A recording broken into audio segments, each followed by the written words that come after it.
Good afternoon and welcome back to Doing AI the European Way, protecting fundamental rights in an era of artificial intelligence.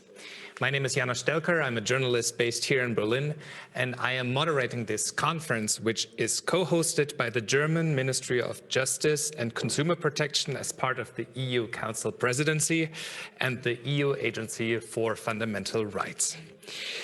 This morning, we already discussed how public administrations across Europe already use AI to automate decisions over individuals.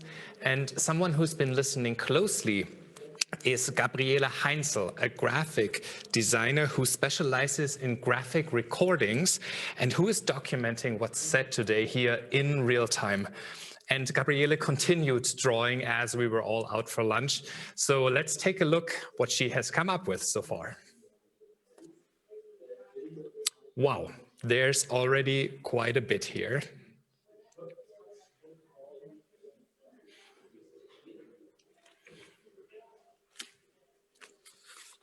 So, what to expect this afternoon? After focusing on public administrations this morning, our first panel this afternoon will look at the private sector and how companies are using AI to automate decisions and what implications that might have for fundamental rights. And later today in our final panel, we'll discuss what all of this means for laws governing artificial intelligence, including the European Union's upcoming laws for artificial intelligence. Before we get started, I'd like to encourage all of you to please submit your questions. You can do that on the conference website by logging in just next to the video player. And now, to set the stage for our discussion this afternoon, we're going to Dragos Tugorake, a member of the European Parliament and the chair of its Special Committee on Artificial Intelligence in a Digital Age. Good afternoon. Thank you very much for inviting me to this very important conference. Thanks to the German Presidency, the Federal Ministry for Justice and Consumer Protection, the Fundamental Rights Agency, for organizing this event, and let me start by apologizing for not being able to be with you live. But the Romanian politics are keeping me away from today's event. I would have very much liked to be with you and follow the debates that I'm sure are going to be very interesting because the topic is so relevant, is so very much at the core of the debate that takes place as we speak at European as well as at national level. Fundamental rights and artificial intelligence, two key topics on our minds. Let me start with artificial intelligence. As the chair of the newly established Special Committee for Artificial Intelligence in the Digital Age, I must admit that there is not a single day that goes by in Brussels where there is not at least one, if not two or three events around the topic of AI.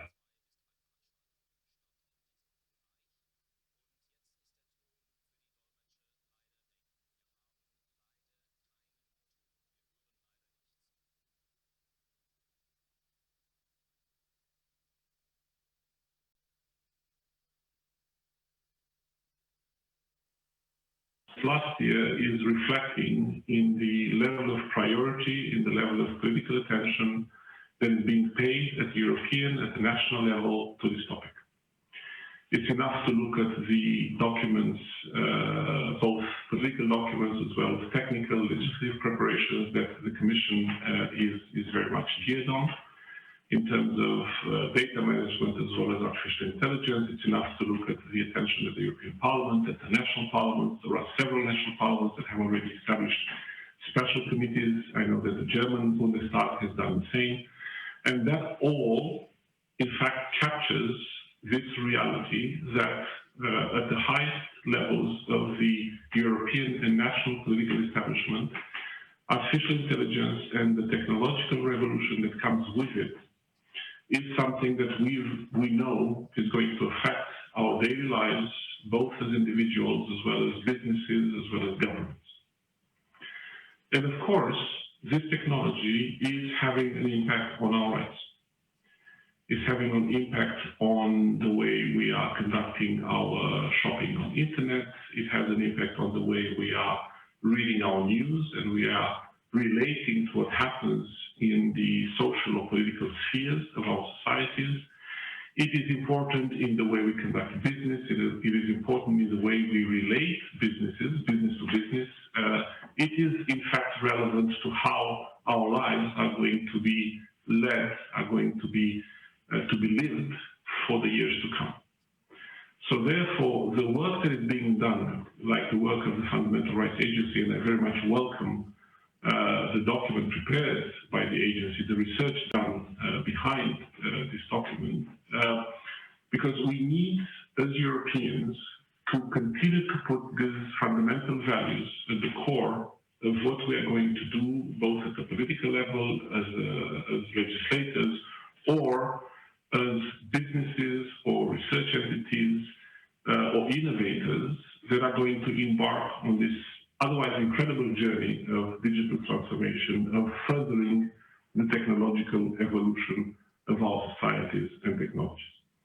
And let me now address a few of the things that I have at least personally picked up in all of the debates that I have followed over the last couple of months in terms of how artificial intelligence is impacting, sometimes positively, sometimes negatively, but how it is relevant in how our values as Europeans, our fundamental rights are being organized, protected, safeguarded, promoted in an era that is going to get, whether we like it or not, more virtual, more online, more digitalized, and more led by algorithms that are going to dictate many of the decisions that otherwise humans would have taken on a day-to-day basis.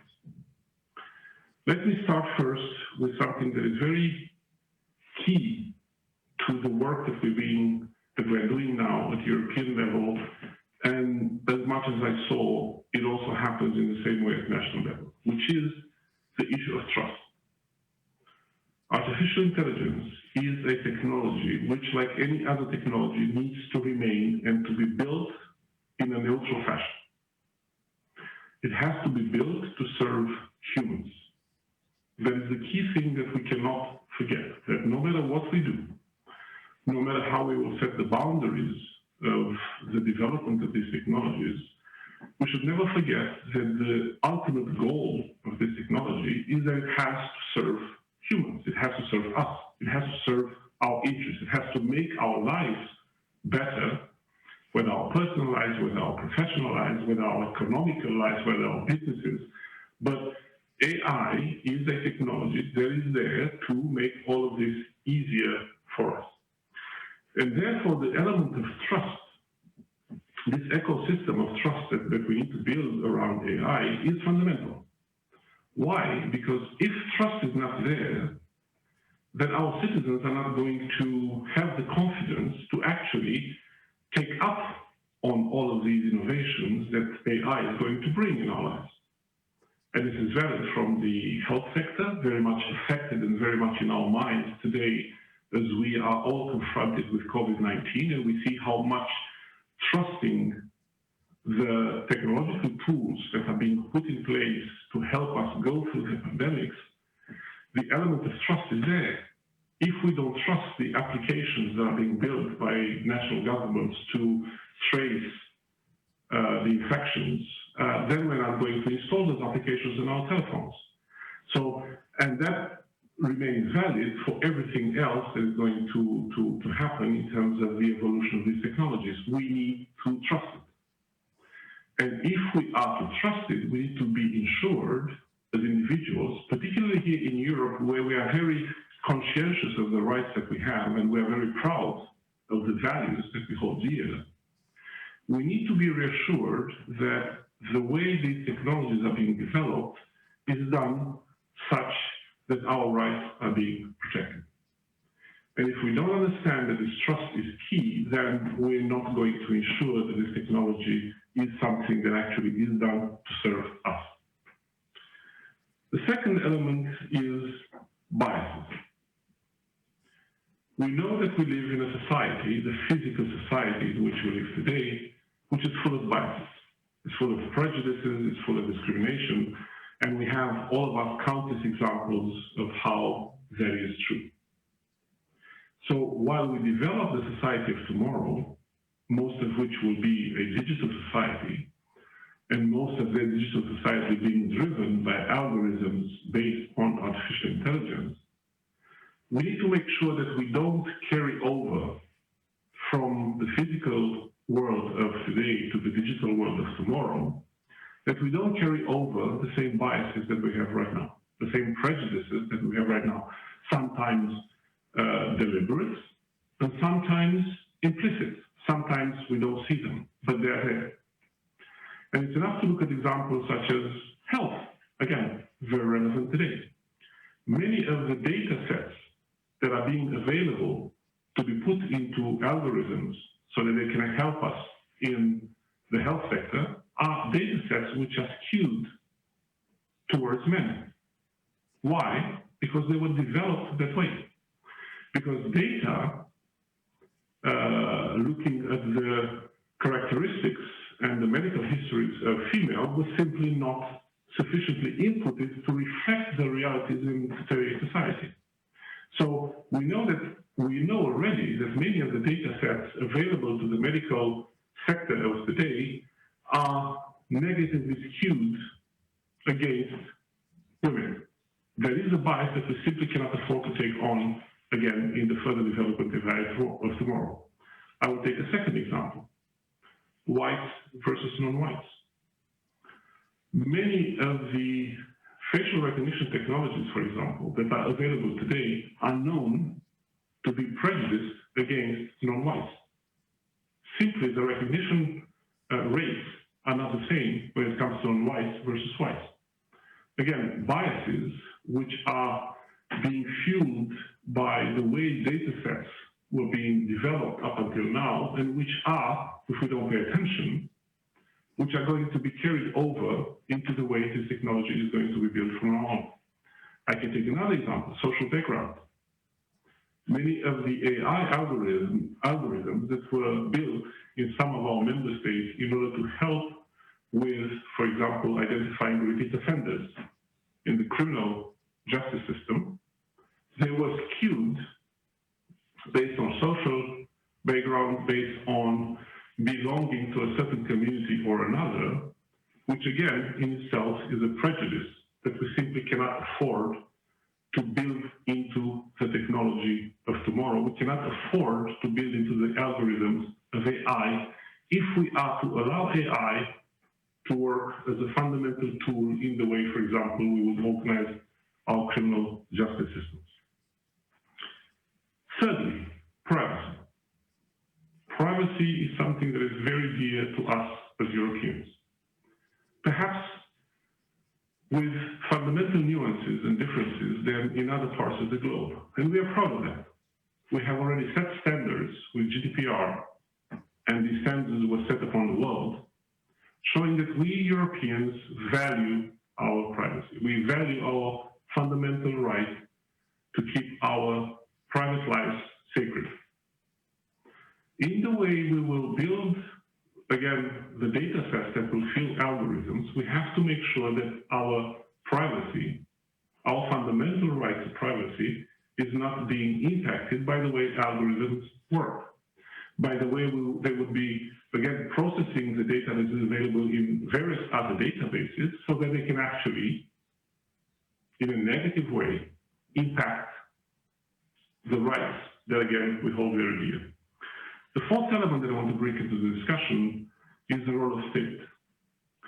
States are going to be very tempted in the years to come to take on the benefits of artificial intelligence in many of the practical ways in which they will organize law enforcement, in many of the ways in which they will organize other public services that maybe initially they are meant to help us, to help the society, to further the rights of individuals. But we have to be very careful in the way we would be allowing states to use technologies so that they don't actually use them in a way that is detrimental to our fundamental rights. So we have to be very careful in the way we would allow, both at the European level as well as at the national level, we would allow state authorities to use technologies, particularly those that are very intrusive in our lives, in our individual freedoms, because AI, as a very powerful machinery otherwise, a very powerful technology, can actually negatively impact these fundamental rights if we don't pay attention, if we don't set the right boundaries in legislation. And this is the final point on which I would like to close. We are going to come very soon with new legislation at European level. And I think it's important that we do that at European level. We need to avoid the fragmentation and the different solutions that may be conceived, that may be promoted at national level. We need European legislation on AI, and it's coming. And it's going to come in a few months' time. The Commission has already announced it. While we do that, we need to be very careful in the way we will be setting the risk levels, the various gradients of risk in the way we'll be defining the various practical applications of AI, sector by sector. We have to be careful at the same time not to hinder innovation and technological development and the economical benefits that we know this technology can also bring. But at the same time, again, we need to set with this legislation the right boundaries to make sure that our rights remain protected, that we, as I was saying at the start, we can actually learn to trust this technology so that we can actually use it for our own good. And I will close with that. It is, as I was saying at the beginning, a technology that we build for our own good, for our own benefits, as individuals and as societies. I leave you with these reflections. I thank you very much again for your invitation, and I wish you very fruitful and interesting deliberations for the rest of the event. Thank you. Thank you, Dragos Tudorake, the chair of the European Parliament's Special Committee on Artificial Intelligence in a Digital Age. And before we go on in the program, just one note from my side. The lecture translator on our website was overwhelmed by the amount of traffic and visitors that we have. But if you want to check it out, there's now a link on the conference website to an external website where you can do just that. This morning, we discussed how public administrations are already using AI to automate decisions over citizens. But the use of AI by the public sector is really just one part of the picture. At the same time, the use of AI by private corporations has skyrocketed as well in the last couple of years. And interviews conducted by the Fundamental Rights Agency for their new report that is released today suggest that officials in the private sector are often even less aware than public officials how that use could affect the fundamental rights of their customers. Why is that? How can companies be held accountable if their use of AI violates fundamental rights? And what if companies want to do the right thing? And if they want to comply with fundamental rights, how easy or difficult is it for them? That's what we're going to discuss in the next hour.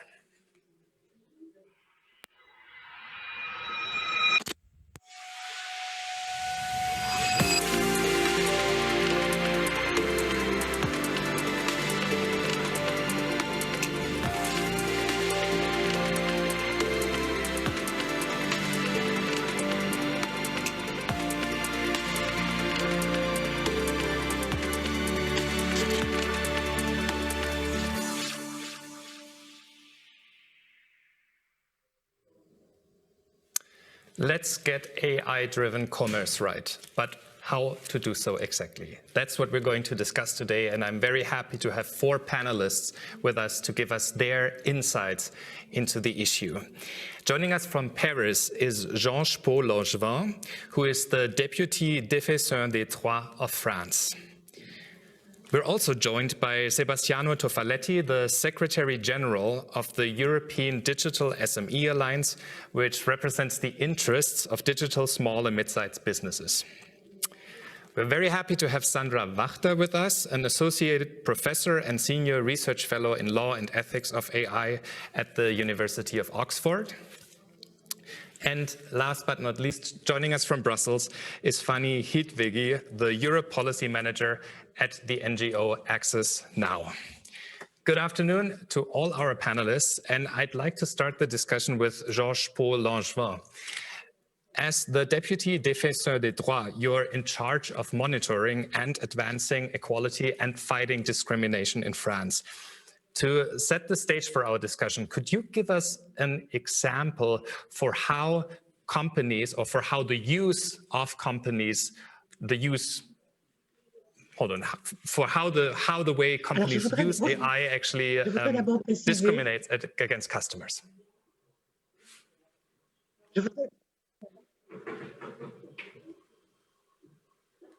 Oui, je voudrais d'abord préciser que, en fait, je suis adjointe à la défenseure des droits, chargée de la discrimination, et la défenseure des droits est une autorité administrative indépendante. Donc, je ne suis pas prof de droit, de formation, je suis plutôt avocate, puis j'ai été députée de Paris.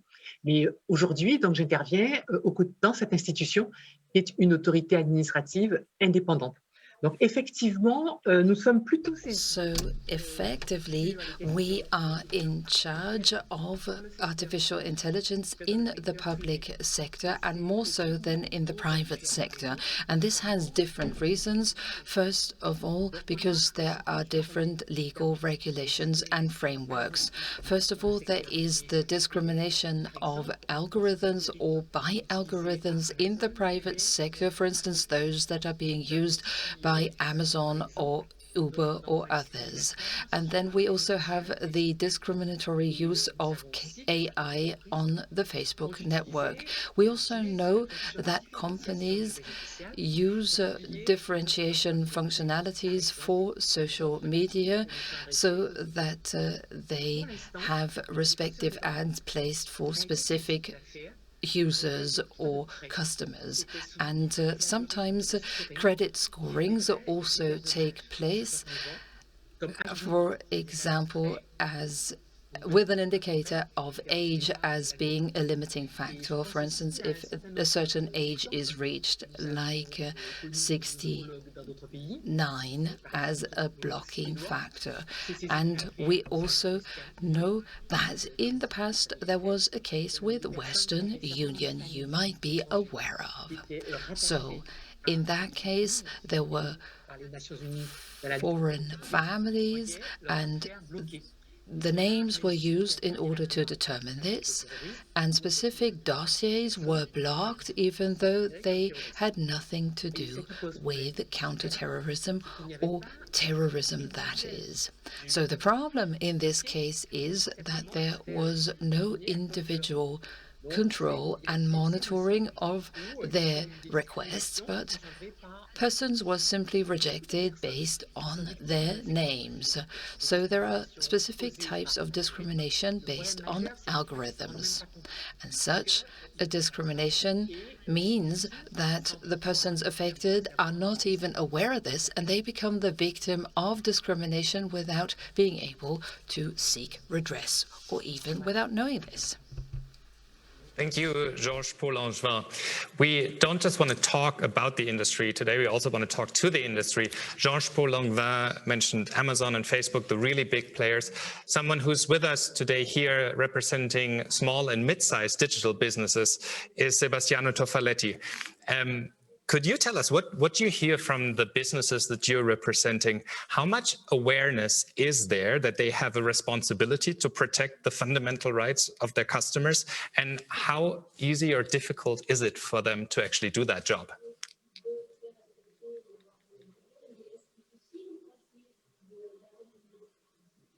Sebastiano, yes. I believe you have to turn on your mic. I unmuted myself. Usual problem. Yes, good afternoon, everyone. Indeed, it's a valid question. SMEs, especially those that we represent, we believe they are aware of the issue. They have an interest in demonstrating that those who do AI, that they do AI in an ethical fashion and in a fashion which is respectful of human rights. They want to do so because their business model is, of course, very much close to their consumers. And we also believe, we have to understand where the real problem lies. Okay, we have to understand that all of us are, manipulated every day for several hours a day by AI machines, which are in front of our mobile phones, in front of on the other side of our computers. And when we use the social media, and these AI machines, they constantly manipulate the reality, showing us a reality which does not correspond to the truth, and which creates bias, and manipulates our own behavior. So the issue, for instance, of the targeted advertising, which is highlighted in the report published today. I personally think targeted advertising per se is not such a big problem. I mean, it's a possibility, it's a technology, okay? Targeted advertising becomes, in my opinion, a big issue when it is coupled with companies that have huge amount of personal data, and the same companies have an incentive to keep the people continuously watching and staying on these apps. So they have an interest to feed these people with information which is fake or with hate speech and so on, to polarize these people in order to keep them attached, to keep their interest high. And this is where we do have a problem with targeted advertisement. In general, we think AI is a technology and it is not bad per se. What is bad is what is happening and what is really in our daily lives because of companies that have, too much data on their own, which they own this data, and they have, a business drivers which incentivize them to use AI to keep people on the screens and to polarize people, feeding them with information which is not even checked, and certainly not, in most cases, not true. So this is, we think, where the problem is, and SMEs are those who suffer from this situation themselves, because they are discriminated themselves when they go to certain platforms, say Amazon, for instance, which uses the data provided by the SMEs to compete illegally against the same SMEs by providing their own products to the consumers of the SMEs. So we should really look at the problem the other way around and consider the SMEs as friends and not foes. Understood, but I think we're also all really curious to hear how the companies that you are representing trying to make sure that they do comply with fundamental rights, and we'll get back to that later in the discussion. But to bring in Sandra Wachter in Oxford, Sandra, in the last couple of years, we've heard companies argue again and again that AI systems are often black boxes that make it, in effect, impossible to understand their inner workings.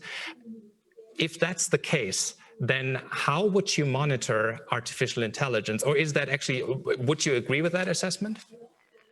Yes, I think there are two reasons why you might resist explainability. One has to do with the fact that you cannot possibly explain what's actually going on inside the black box. And the other thing is you don't want people to know what's going on in the black box.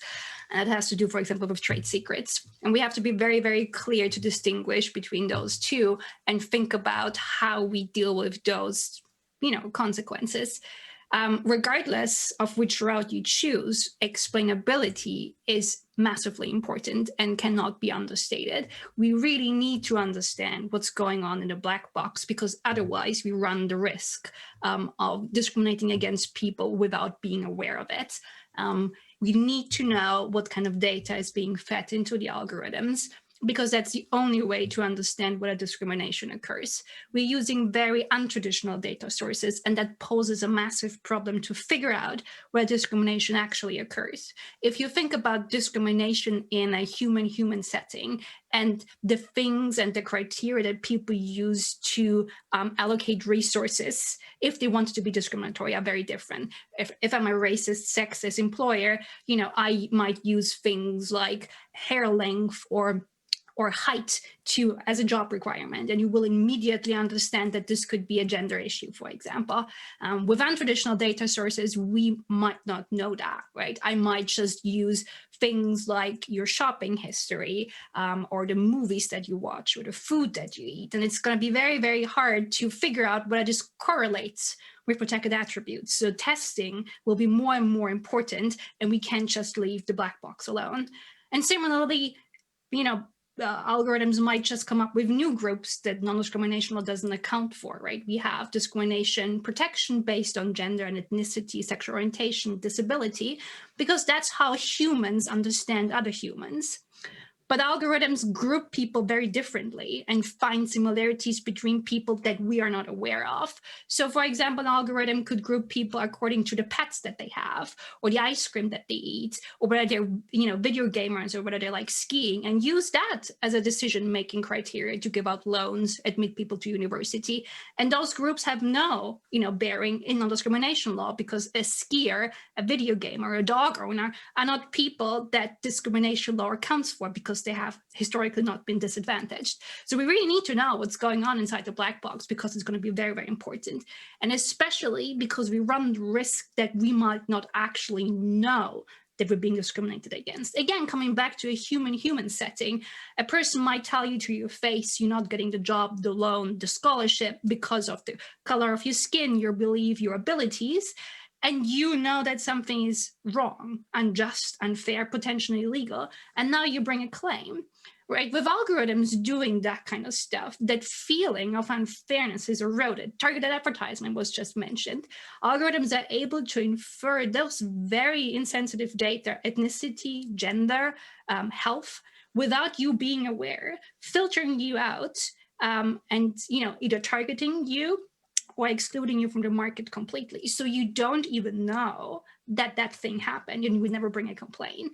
So we cannot just leave the black box alone. If you want to be honest, and if we want to protect human rights, this is a crucial thing that needs to happen. We need to understand what's going on in the black box. We need to do testing. If we don't do this, it's the equivalent of covering your eyes and walking across the street. We really need to do something right now. Which does not sound like a good idea. So let's tackle the black box. And last but not least, Fanny Hedvegi, based on what you hear in your day-to-day work, as a civil society organization, a digital rights organization, would you say that enough is done at the moment to monitor how companies are using AI and potentially violate fundamental rights in the process? No, there isn't. Welcome, everyone. I find it ironic, actually, after the weekend of the Microsoft vulnerability exploit in the United States, and also Google just being done for an hour or so globally, that we discuss this in the context of our technology dependence in many ways, actually. And AI and automation just adds a whole other layer on this dependence. But coming back to the AI specific question, we are now in the midst of a scandal in Google's AI's team, and she probably doesn't need, and she shouldn't need, no introduction in this crowd, but you have probably heard about Dr. Tim Lydgate-Bruce's firing, or quote unquote resignated, as the term was coined on Twitter during the debate. Can you summarize it in like 1 or 2 sentences what happened, just for those who don't know? Absolutely. So she's a lead researcher there, and she wanted to publish a paper that she co-authored that pointed out a very serious risk of large language models, which is very crucial for Google's business model. And some internal discussions got revealed that first, because of criticizing this very basic need for Google's business, but also because of sexist and racist motives, the conditions of her publication and the paper were not met, and she was forced out of the company. Then what's interesting concretely to this conversation also is how Google has an AI principle or a set of AI principles in place. And in the statement that calls for Dr. Gebru's support also, people are calling for Google to adhere to its own AI principles. And the reason why I wanted to bring this topic up, beyond the discriminatory nature of Dr. Gebru's marginalization in this situation, also how it shows that the company doesn't even adhere to its AI principles in its internal operations, let alone when we would want to use these voluntary, non-binding nature set of internal rules for an external threshold. The main point with this is, in ethics, the impetus comes from an internal actor, the internal morality of the actor, and what we need here is external checks and legally enforceable binding rules. We don't have anyone from Google here, so we cannot sort of like comment on the case. But I think also like the point that you're raising, and please correct me if I'm wrong, but what you're saying is also that ethical guidelines by themselves and corporate guidelines by themselves won't be enough to really sort of put a check on what's happening. Before we continue our discussion and really dig into the real discussion, we would like to hear from our audience for our next audience poll. We want to ask you, what do you think? Do you think companies pay enough attention to fundamental rights when they use AI? Yes, no, or I don't know. The question is, do you think companies pay enough attention to fundamental rights when they use AI? Yes, I don't know, or no. And as we wait for the results, I'd like to pass on the question to Georges Paul Langevin in Paris. What would you say, also based on your work, do companies pay enough attention to fundamental rights when they use AI?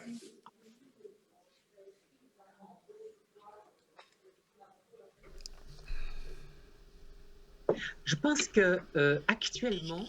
Well, I think that currently this is not the case. Neither the businesses nor the customers or individuals, those who actually process data, collect data to design algorithms, actually think sufficiently about fundamental rights and discriminatory bias that could cause through such algorithms, which is why I think that companies or a body like the French anti-discrimination body, the Défenseur du Droit, is interested in setting up monitoring mechanisms and audits to measure how developing algorithms might lead to discrimination. You know that we do have an option, that we do have the opportunity to do that, and no one can refuse that. No one can refuse having the Défenseur du Droit monitoring what you're doing. You can't refer to any trade secrets, because what we're trying to do is actually to look at the information that is used for developing algorithms. It's criteria that are used in an objective manner in terms of health, for example, or health insurance. And then there are coding variables, and we look at the implications these might have and whether these might cause indirect discrimination. Neutral variables, for example, that might do harm to certain target groups, women, for example, or people with disabilities.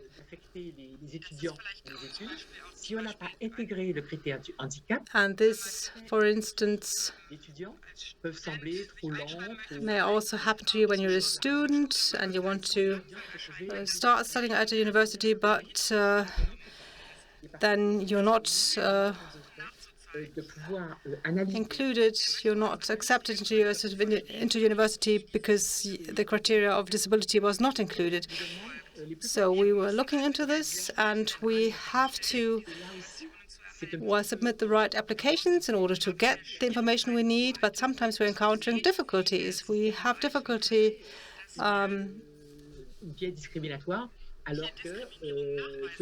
getting the data that we can actually use to prove that discrimination is happening.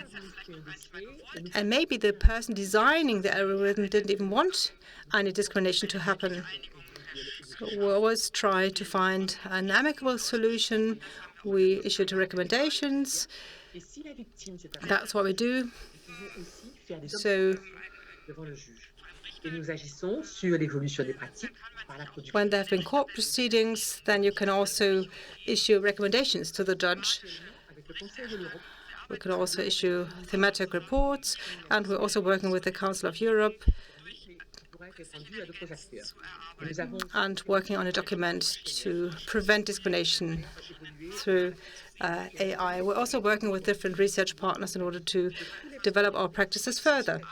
And dans notre champ de compétences. we want to issue opinions on all legal texts and also want to help move the law forward, evolve the law. And there was a question before, and I'd like to comment on that. By issuing these statements and these opinions, we can make it clear to the authorities what opportunities exist to sort of go against discrimination and fight discrimination. Thank you. Thank you. And we have a result from our audience poll, and it is quite a result. So 97%, almost 97% of all respondents said no, they don't believe companies pay enough attention to fundamental rights when they use AI. Before we dig into the discussion and debate just that, I'd like to encourage, I want to, sort of like for you panelists, if you want to say something, please just raise your hand and, I'll give you the virtual floor as soon as possible. That's the easiest way to do it in this virtual format. And I'd also like to encourage everyone in the audience, please submit your questions you have to the panelists. You can do that on the conference website. Please ideally submit your questions in English and also indicate who of the panelists you would like to address the question to. And now I think, this is something I want to ask you about, Sebastiano Tofaletti. 97% of our audience say companies do not pay enough attention to fundamental rights when they use AI. You already made clear that you probably agree with them when it comes to the big tech giants. But again, what are the companies that you're representing doing to make sure their use of AI respects fundamental rights? Yes.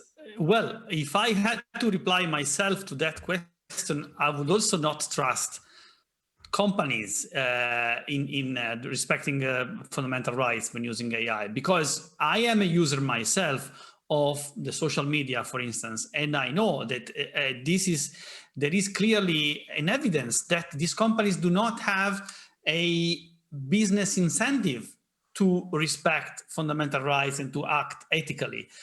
Now, the question is, what kind of companies are we talking about? Let's talk about the companies you're representing right now. Yeah. Because this is the point. I mean, companies that we represent, they they show an enormous appetite in using AI because they understand this is a very important business driver.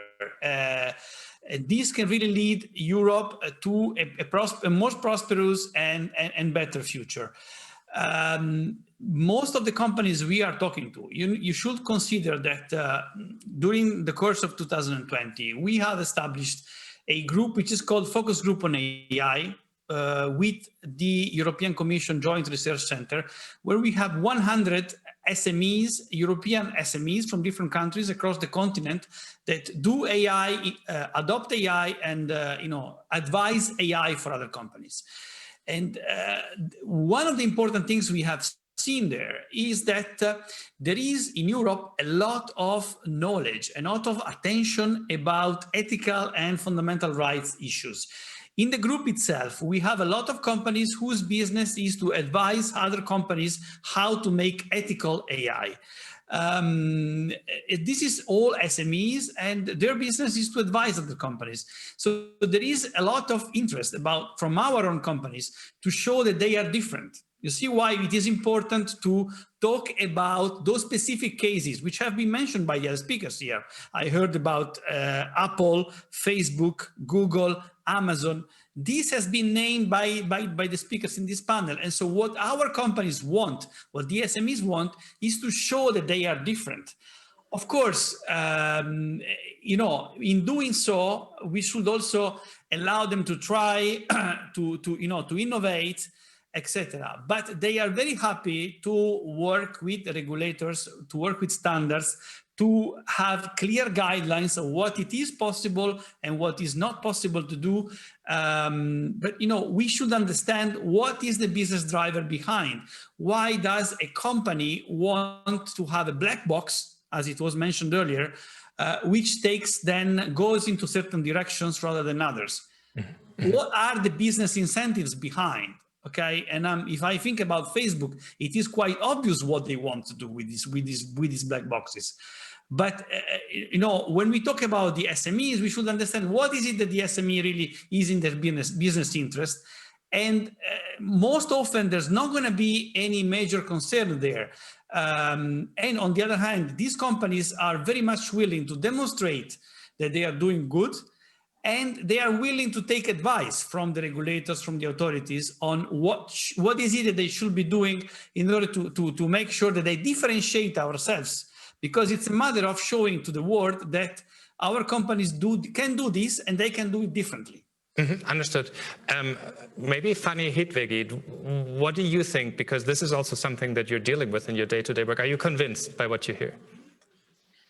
Well, I'll give you a few examples why I'm not convinced, but I want to start with some solutions actually, and a few policy recommendations how companies could and should pay more attention, to put it that mildly, to human rights and fundamental rights compliance, which is actually a legal obligation.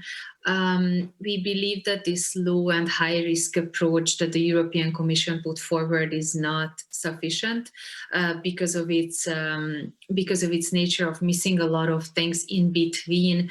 And I give you one example of a supermarket chain in the United Kingdom called Co-op, if I'm not mistaken, that they wanted to develop a facial recognition system. They didn't want to develop, they rolled out a facial recognition system to decrease shoplifting and abuse against staff.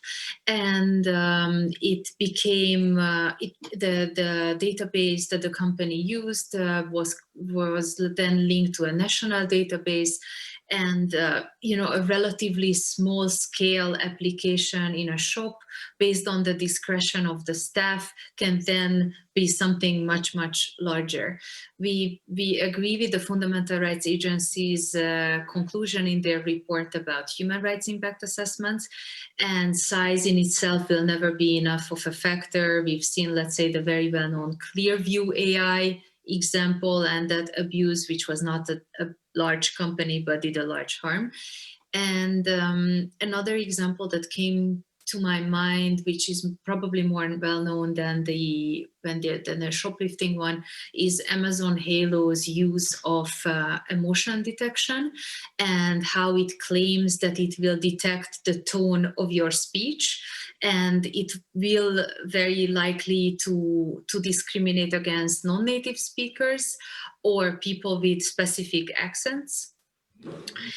So there are lots of examples for how these work, and there are dangerous applications. To link it again to the fraud report a little bit, to this specific Amazon Halo example, how there's a health insurance company now that offers a free Halo subscription in exchange of data sharing. So while I know it was mentioned during the public sector panel, many recommendations there should be applicable in the private sector as well. Registries, when private sector sells technology to the public sector, is definitely one of them, but also mandatory human rights impact assessments. There's a question for Sandra Wachter from the audience.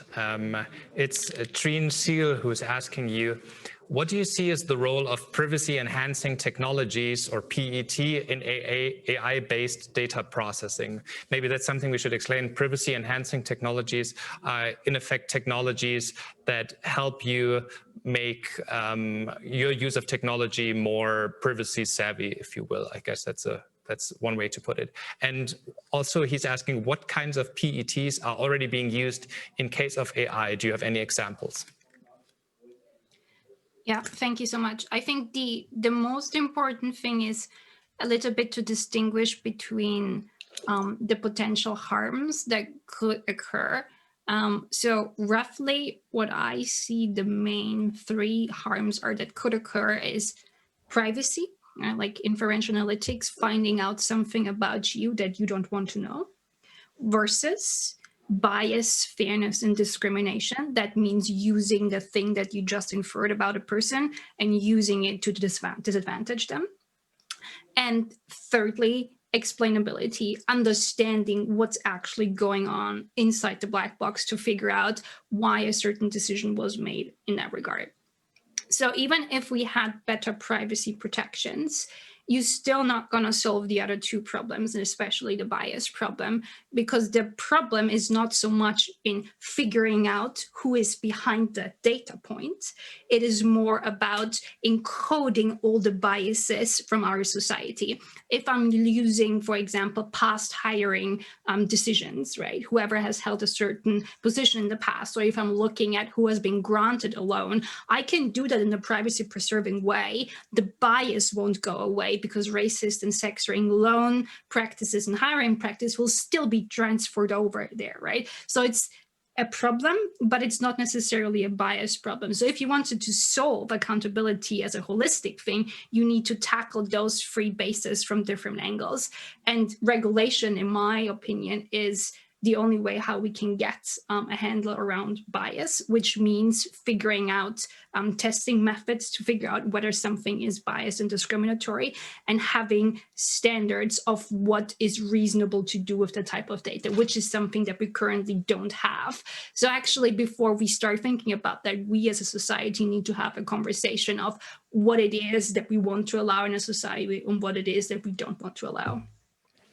And the next panel, which will just continue after this one, will look specifically at regulation. I would like to ask a question to Jean-Paul Langevin in Paris. One thing that I was wondering, you already mentioned previously that it's sometimes very tricky to get the information that you need to understand how the systems work to actually do your job.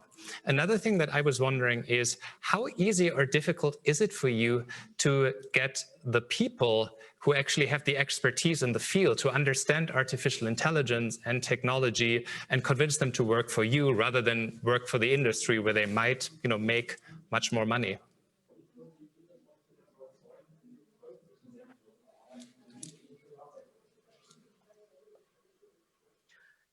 Oui, en effet, dans notre manière... Yes, indeed.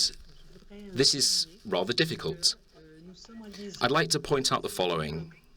We work very closely with other anti-discrimination bodies in Europe. There is an Equinet network in this field, and we have conducted a number of analyses in this network.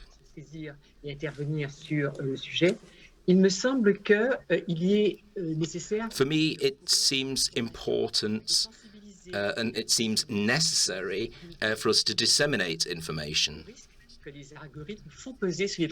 to make people aware of these IT systems and of the risks to their fundamental rights. But we need research here. We don't have enough information.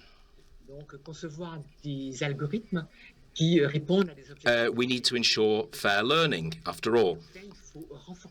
We need a number of obligations with regard to the quality of algorithms. We need a legal framework on transparency and explainability of algorithms for those people who are affected by them. But we also need these impact assessments so that we can predict what effects might arise for fundamental rights. We need to do the following. We need to be vigilant and remain vigilant with regard to the problems that we need to predict. We need to take a preventive approach vis-a-vis companies so that we can pursue this path into the future. I would like to remind you we can develop testing strategies also. And with this, we can find out, for example, how certain technologies are deployed and rolled out in companies and whether there are any biases. Let's go back to the industry and to Sebastiano Tofaletti. So, as you said, a lot of the companies, or the companies that you're representing, they want to do the right thing. They want to make sure that the AI they're using or developing does comply with fundamental rights. But how easy or difficult is it for them to do that? And what is it that they would need? In the report that the Fundamental Rights Agency released today, a lot of the companies said it's just really, they don't know what to do. They don't know how to do it. So what would you say? What would have to change to, change that situation?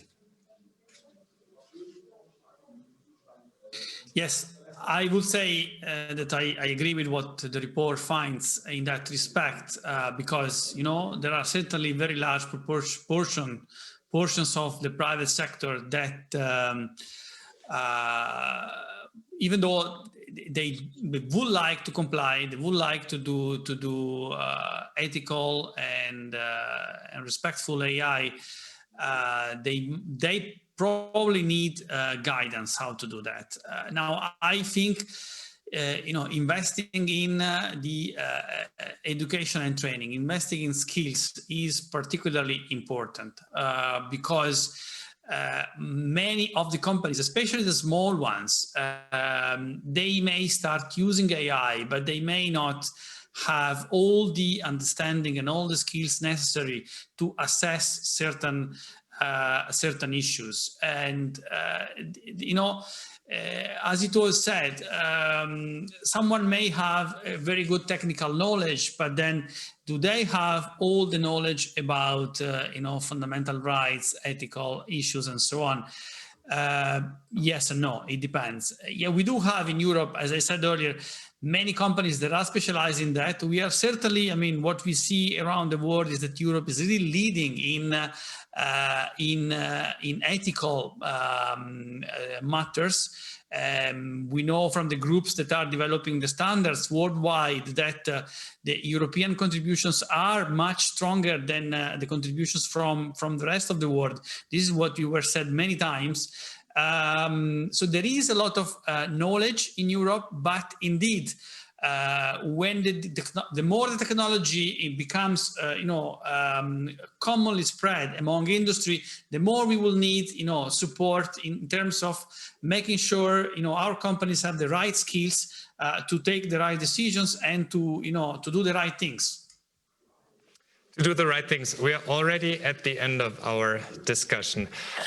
I want to thank all four of you for what turned out to be an incredibly insightful discussion. Thank you very, very much. And what's become clear in this panel and also in our previous panel today is that the use of AI in both the public and the private sector has long become a reality on the ground across Europe. And that does have implications for our fundamental rights. So what does that mean for regulation? And what kind of laws are needed to counter that development? That's what we will discuss in the next and in the final debate of this conference today. But before we get to that, you have the chance to take a short breather. We will first show you some impressions from Berlin, which is the place where we are broadcasting this conference from. And after that, we'll go into a 5-minute break, but you still might want to pay some attention to the music you're hearing during that break, because the music was composed entirely by an AI system called AIVA and then recorded by an orchestra of all human players. If you're interested, you can find more information about the project on the conference website. And I will see you back here for our final panel discussion at 3:05 p.m.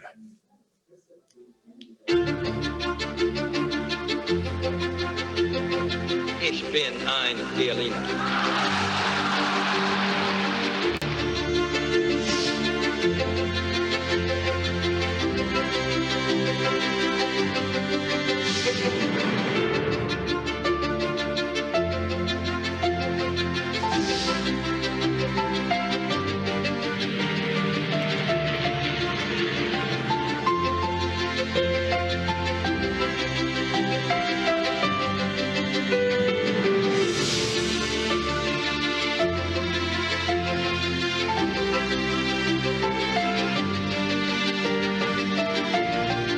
Mr. Gorbachev, open this gate. Tear down this wall. Das tritt nach meiner Kenntnis ist das sofort. Unverzüglich.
welcome back. Both public and private offices, both public administrations and private companies have long begun using AI to automate certain decisions. That's something that's become clear over the course of the day already. And it does raise a number of red flags when it comes to fundamental rights. Some form of binding rules seem to be necessary to monitor and regulate the use of the technology. But how should these rules look like? And who should be in charge of monitoring them and making sure that players both in the public and in the private sector also adhere to them? That's what we'll be discussing now.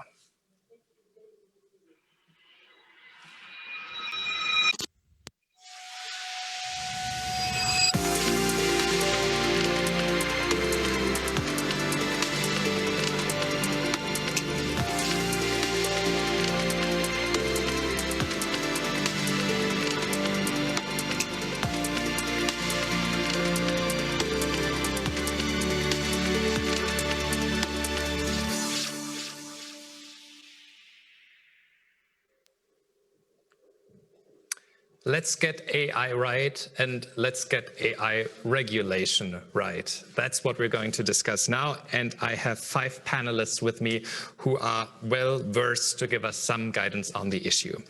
With us from Brussels is Kilian Gross, the head of the unit responsible for technologies and systems for digitizing industry at the European Commission's Directorate General Communications Networks, Content and Technology, better known as DG Connect. Also joining us from Brussels is Alexandra Gese, a member of the European Parliament, where she's also the coordinator in the Special Committee on Artificial Intelligence for her Greens EFA group. I'm happy to welcome from New York, Philip Aldstrom, a professor of law at New York University, who also served as the UN Special Rapporteur on extreme poverty and human rights between 2014 and 2020. We're joined by Jan Claesen, the Director of Information Society Action Against Crime at the Council of Europe, the human rights organization, not the European Council, the Council of Europe. And last but not least, I'm happy to have with us Ursula Pachel, the Deputy Director General of European Consumer Organization BOIC, an umbrella organization that is representing the interests of consumers. Good morning to all of you. And without further ado, I'd like to address my first question to Kilian Gross. The European Commission is expected to present its first draft laws for artificial intelligence early next year. So can you give us an update on where your work stands, what we can expect, and when? Well, thanks a lot for this invitation and for all the interesting discussions which I could attend today. That was amazing. The European Commission has already worked for a while on artificial intelligence. You may remember we had for 2 years a high-level expert group which produced significant results on an assessment list for trustworthy AI, in which the Commission has already taken up in a communication on trustworthy AI. So we started this current journey on the basis of this very valuable work in February this year with a white paper where we proposed an ecosystem of excellence and an ecosystem of trust. And the ecosystem of trust is indeed the idea for a future regulatory framework on artificial intelligence, which should always go together with measures to support the uptake of artificial intelligence, because we think both belong together. We then had a public consultation, which was running until mid-June, and this generated a very significant public interest. So we had more than 1,215 replies and more than 400 position papers. And all in all, I can say in one sentence that there is an overwhelming majority of the European stakeholders believing that we need either a completely new regulation on artificial intelligence or that the current regulation has significant gaps when it comes to artificial intelligence. And this is a bit the mandate where we start from. So we analyzed these replies very sorrowfully because there was a lot of insight. The diversity of respondents was huge, be it from scientists, from businesses, from developers, from civil society, lots of different groups from different regions, inside and outside of the EU, a huge interest, a lot of divergent views, but a clear call for checking whether our regulation is fit for purpose in this area. And now we are preparing a regulatory framework based on the ideas and the concept which we presented in the white paper, but of course this was the beginning of the process, which we will present to the College of Commissioners in the first quarter of next year. And there we plan to set up a horizontal legal framework for artificial intelligence, where we will have a risk-based approach. So we will look at what are high-risk use cases for artificial intelligence. And for these high-risk use cases, we will suggest an ex-ante conformity assessment, which should ensure the full respect of fundamental rights and of safety requirements. So these will be the two key items we will look at. That will be accompanied by an ex-post monitoring, because of course we need a complete system in this. And we are looking as well if we need minimum requirements for other AI systems, or if we even have to prohibit certain uses of AI to have a comprehensive system in place. In this work, we of course look very much as well to the valuable input from the European Parliament, because there were two very good reports were published by the URI committee, and one is indeed a legal proposal for a legal framework on artificial intelligence.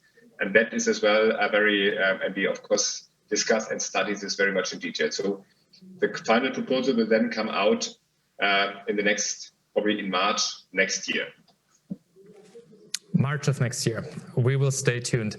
Let's go to the European Parliament, and Alexandra Geze, as a member of the European Parliament, it is your job to monitor what the Commission is doing. What do you think about what the Commission is doing on AI and its upcoming legal framework for artificial intelligence, and how much attention, or is enough attention, paid to fundamental rights? Well, thank you for the question. Thank you for having me. First of all, I think the work of the European Commission is quite valuable, and there is quite some attention to fundamental rights.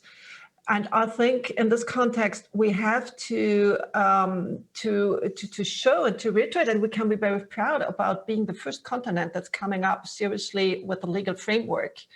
And this is something I would like to thank the Commission for, also for paying all that attention to fundamental rights, and not only to privacy, but also to bias and discrimination.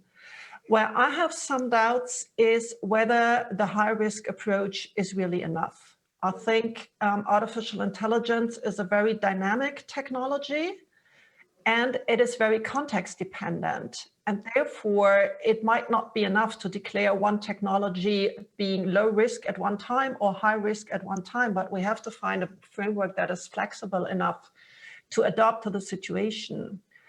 In terms of Parliament and general discussion, if I may, what I often hear is that attention to fundamental rights stands in the way of innovation.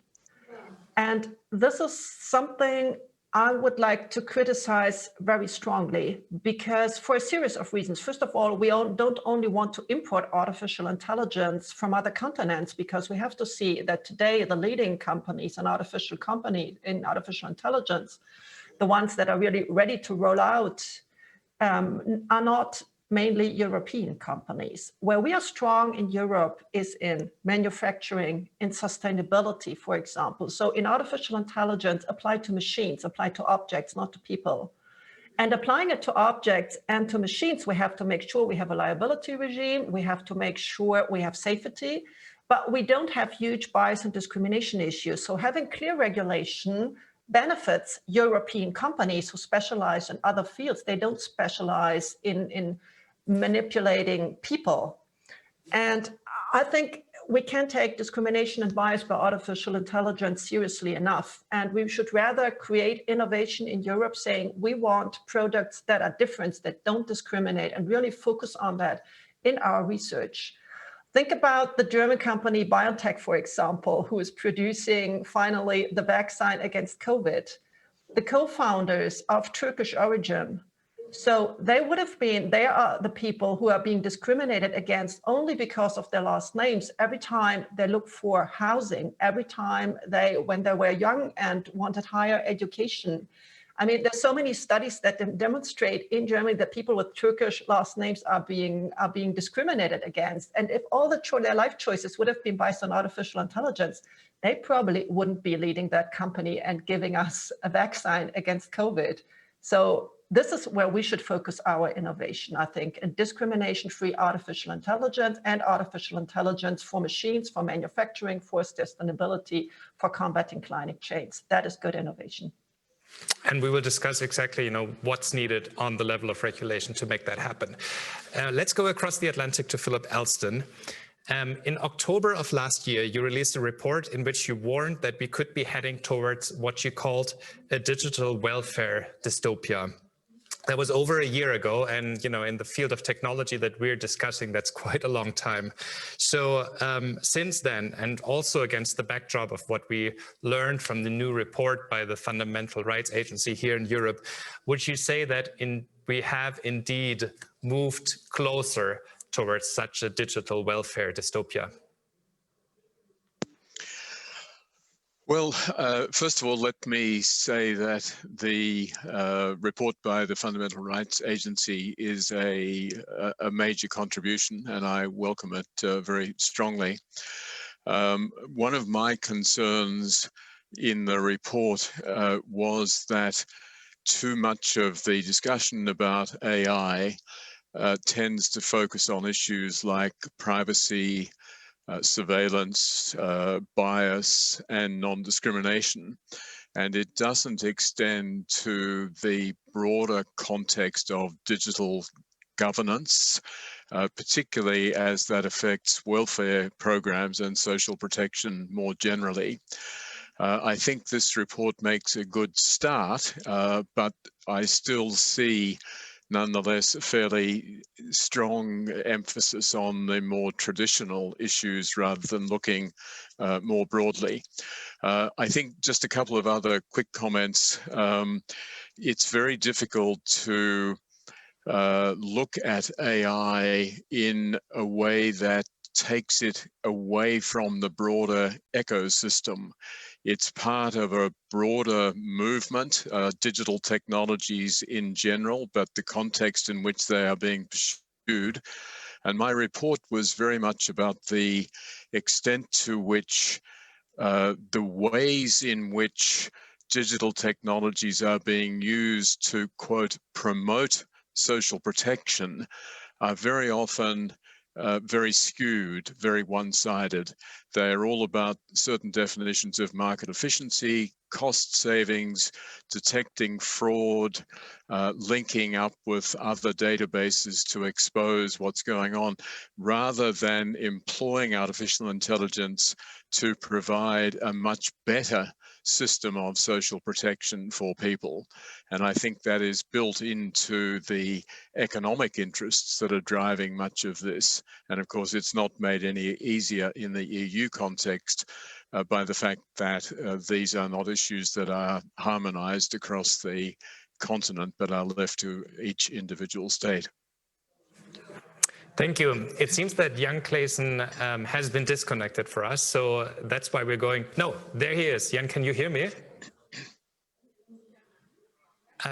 We cannot hear you. Is your microphone turned on? Hello, can you hear me? Yes, loud and clear. Wonderful. Great to have you with us. Jan Claesen, your organization, the Council of Europe, is also working on a potential legal framework for artificial intelligence. Can you tell us in a couple of sentences, what is it that you're working on and what can we expect to see and when? Yes, thank you very much and good afternoon from Strasbourg. Indeed, the Council of Europe, not the European Union, just in 2 words, the Council of Europe has 47 member states, was founded in 1949. And our mandate is to promote and protect human rights, rule of law and democracy. We do that through legal standards, through treaties. The European Convention on Human Rights is perhaps the best known example with its court. And there's some 200 other conventions as well. For instance, on cybercrime, on data protection, on human cloning, to give you some indications that new technological developments have been the subject of treaties between governments. And the 47 member states have decided to, first of all, to see whether it's possible to have a treaty on artificial intelligence. That question will be answered in the coming days. A special committee that was set up to test this possibility has produced its final report. It will be examined as of tomorrow in the course of this week. And we should, by the end of the week, have an answer on whether, and the committee is made up of government representatives, but also observers from the United States, for instance, Japan, Mexico, Canada, civil society and private industry. And we hope to have an answer by the end of the week, whether we can go ahead with the negotiation of a treaty. Why is this important? Because there are a lot of ethical standards already, ethical guidelines, frameworks, which are wonderful, which contain very valid principles, but they're not binding. Cannot be invoked in front of a court, and they do not provide legal certainty because, of course, they apply to those that wish to apply them voluntarily. And since a number of AI applications do pose risks to human rights, rule of law and democracy, think about the scandals with electoral processes and data facilitated by AI applications. Think about facial recognition, for instance. Think about the use of artificial intelligence by the judiciary. You can see that artificial intelligence applications can have a great impact on our individual rights and freedoms. And that's why there seems now to be a majority, and we'll see whether at the end of this week, whether that majority is confirmed, but there seems to be a majority in favor of a binding instrument because it's a high-risk technology. And like pharmaceuticals, like aviation, like other high-risk technologies, there is a need for specific legislation to fill the gaps that exist when applying general standards. And can you, just as a very, very brief follow-up question, because this is something that I'm sure we all are interested in, give us an indication of how optimistic you are? No, I'm very optimistic. I'm particularly optimistic because the Council of Europe has two bodies. It has a Committee of Ministers, which represents the governments. We also have a Parliamentary Assembly, which is made up of national parliamentarians. Should there be a treaty, it's of course up to national parliaments to ratify that treaty. And the body that is composed of representatives of these parliaments unanimously voted about a month ago in favor of a binding instrument. So there's a very strong parliamentary pressure from national parliaments to come up with a binding legal instrument. Thank you. So we should all brace ourselves for potential news from Strasbourg this week. And last but not least, Ursula Pachel in Brussels. Ursula Pachel, you're representing the interests of European consumers. In the coming years, AI will impact virtually every aspect of their lives. Where do you see the greatest risk to their fundamental rights? Yes, good afternoon, and thank you very much for having me. I'll try to bring the consumer perspective to this very interesting discussion so far. So as you said, Janos, rightly, of course, AI will impact and does already impact basically every aspect of our lives. And it is definitely also really changing the rules of the game. And when I say that, I mean that the already unbalanced situation and the relationship between businesses and consumers will further tip towards the business's advantage. I speak of an asymmetry of power, asymmetry of information between traders and consumers that will further increase with the use of this technology. So things will get extremely more complex. It will get more opaque. It will become more difficult to oversee and also to control markets. So that's why I would say that obviously there is a huge impact on various fundamental rights, and consumers in general, they become much more vulnerable. I would also like to underline one point, which is that AI in general, it's somehow very confusing because there are so many different things. It's predictive techniques, it's robotics, it's self-learning. So it's many different technologies, and it's so many different things. It's medical treatment, it's helping the green transition, it's commercial surveillance. So I say that because we really need a very solid definition, one that is specific, but also broad enough to really capture everything with regard to the future scope of this horizontal framework that the Commission is going to propose. And the fundamental horizontal principles, they definitely, I think, are relevant in all these cases.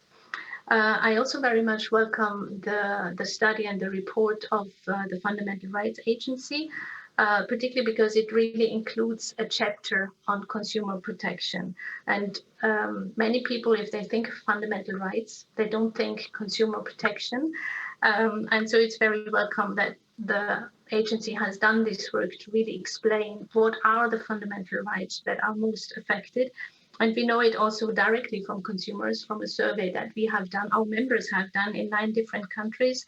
And they show that in all countries, around 50, 60, 70% of consumers are worried mainly about, of course, privacy and personal data protection, but also about unfair discrimination and about manipulation, about being manipulated, not to being able to make a good informed choice as they would like to make it. So the agency's reports really confirms that all these fundamental rights are at stake. I would like to add also, of course, access to justice. What do I do when something goes wrong? Who is liable? Or do we have to face a situation where everybody will say, the companies will say, well, AI has done that. It was not me. So how can we hold companies accountable? Very important. I was a bit struck when I heard today all this talk about, so companies have to respect fundamental rights. Of course they have to, but that doesn't come by itself. What does it mean to respect a high level of consumer protection? What does it mean if somebody has a right to access to justice? So what I wanted to say is that we really urgently need some more rigor that needs to come to this discussion. I'm already very happy we moved away from the ethical discussion, which we have been dealing about with since 2 years at the European Union level. So finally, we have come to the moment, okay, we will have legislation, but now we need to really translate the fundamental rights into concrete obligations, into concrete rights of people. And so we need more rigor. And what the Commission has done, I conclude with that, and maybe we can continue later, is of course a good starting point, but I would definitely say that it is much too narrow, because this binary approach to have high risk that will be regulated and low risk that we don't know where people will be left if they are faced with so to speak, low-risk applications, and also the sector-specific approach. The Commission says we want to go to energy, transport, but for example, financial services is nowhere mentioned in the white paper as a high-risk area where I think from a consumer perspective, whether you have access to credit, whether you have access to important insurance like health insurance, that is fundamentally important for the life of people. So we really need to regulate that. And final point, many elements of AI systems are largely unregulated. We have the GDPR, and many people like to say, well, we have the GDPR, but this is really, and several people have pointed it out today, I think it's fundamentally important. This is not only about privacy. This is much, much bigger. It's about self-determination. It's about autonomy. It's about fairness. It's about people still, from a consumer perspective, being able to say, well, I'm not excluded, I get a fair price, I get a fair offer, and I can still take the decisions that I want to take. So I leave it with that for the time being. Thank you. Thank you. We're going to go right into the discussion now. I just wanted to have sort of like 2 housekeeping notes. The first one is to you panelists, whenever you want to say something, just raise your hand briefly. I'll take a note and I'll give you the virtual floor as soon as possible. That's the easiest way to do it in that format that we're using here.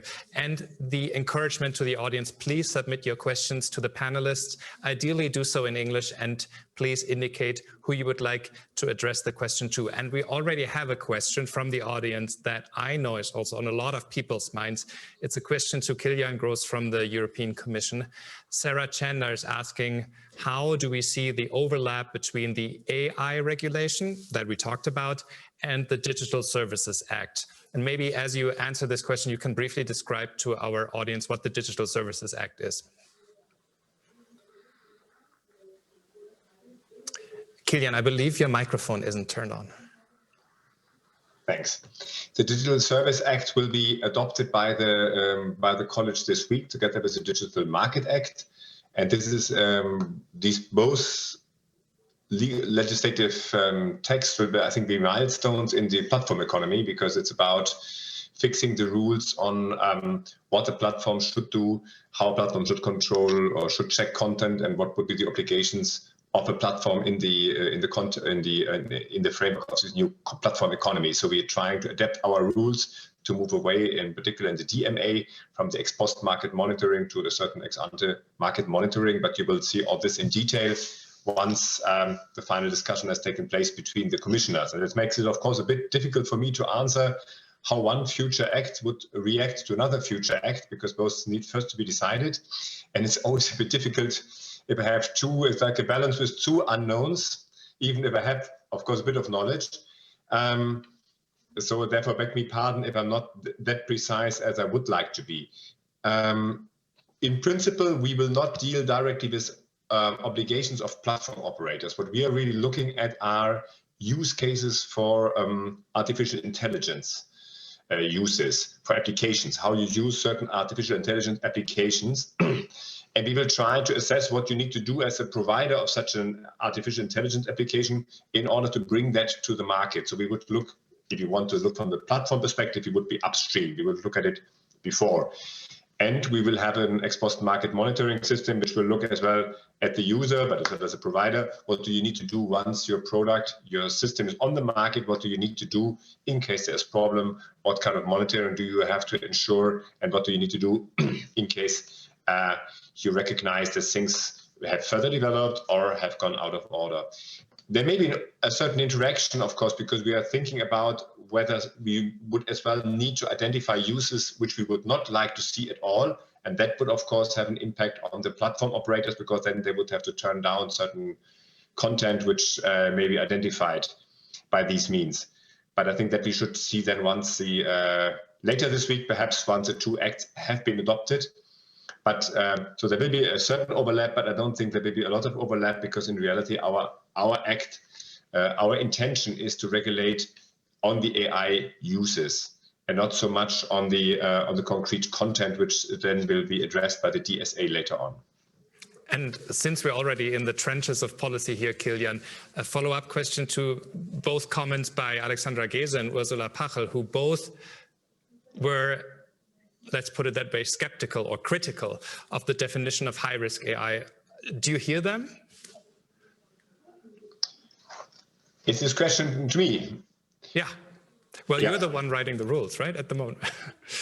We are just writing the proposal. The rule writer is Alexandra Gese in the Parliament and the Council, because they are the co-legislators. We are just the humble servant. We give our wisdom and make a proposal. No, the question of high risk is, of course, at the very heart of any risk-based approach, because that is the essential of the questions. What will you describe as high risk? Here, indeed, I want to be frank, we had in the public consultation, we had differentiated replies, because we proposed in the white paper a binary approach, low risk and high risk. And this is certainly, is obviously not fully representing reality, because there is a much more shades of risk, of course, and differentiation in risks. On the other hand, you have to make sure that a legal system is sufficiently clear, and the classification or categorization of a risk level is very delicate and often difficult, and can lead then to an excessive burden, because in case of uncertainty, the operator, the developer might be tempted always to go to the stricter level of risk in order to be on the safe side. So we need to find a good balance, I think, between being accurate and really taking out real risks, and being very sophisticated and creating a very difficult regulatory burden or difficult regulatory system.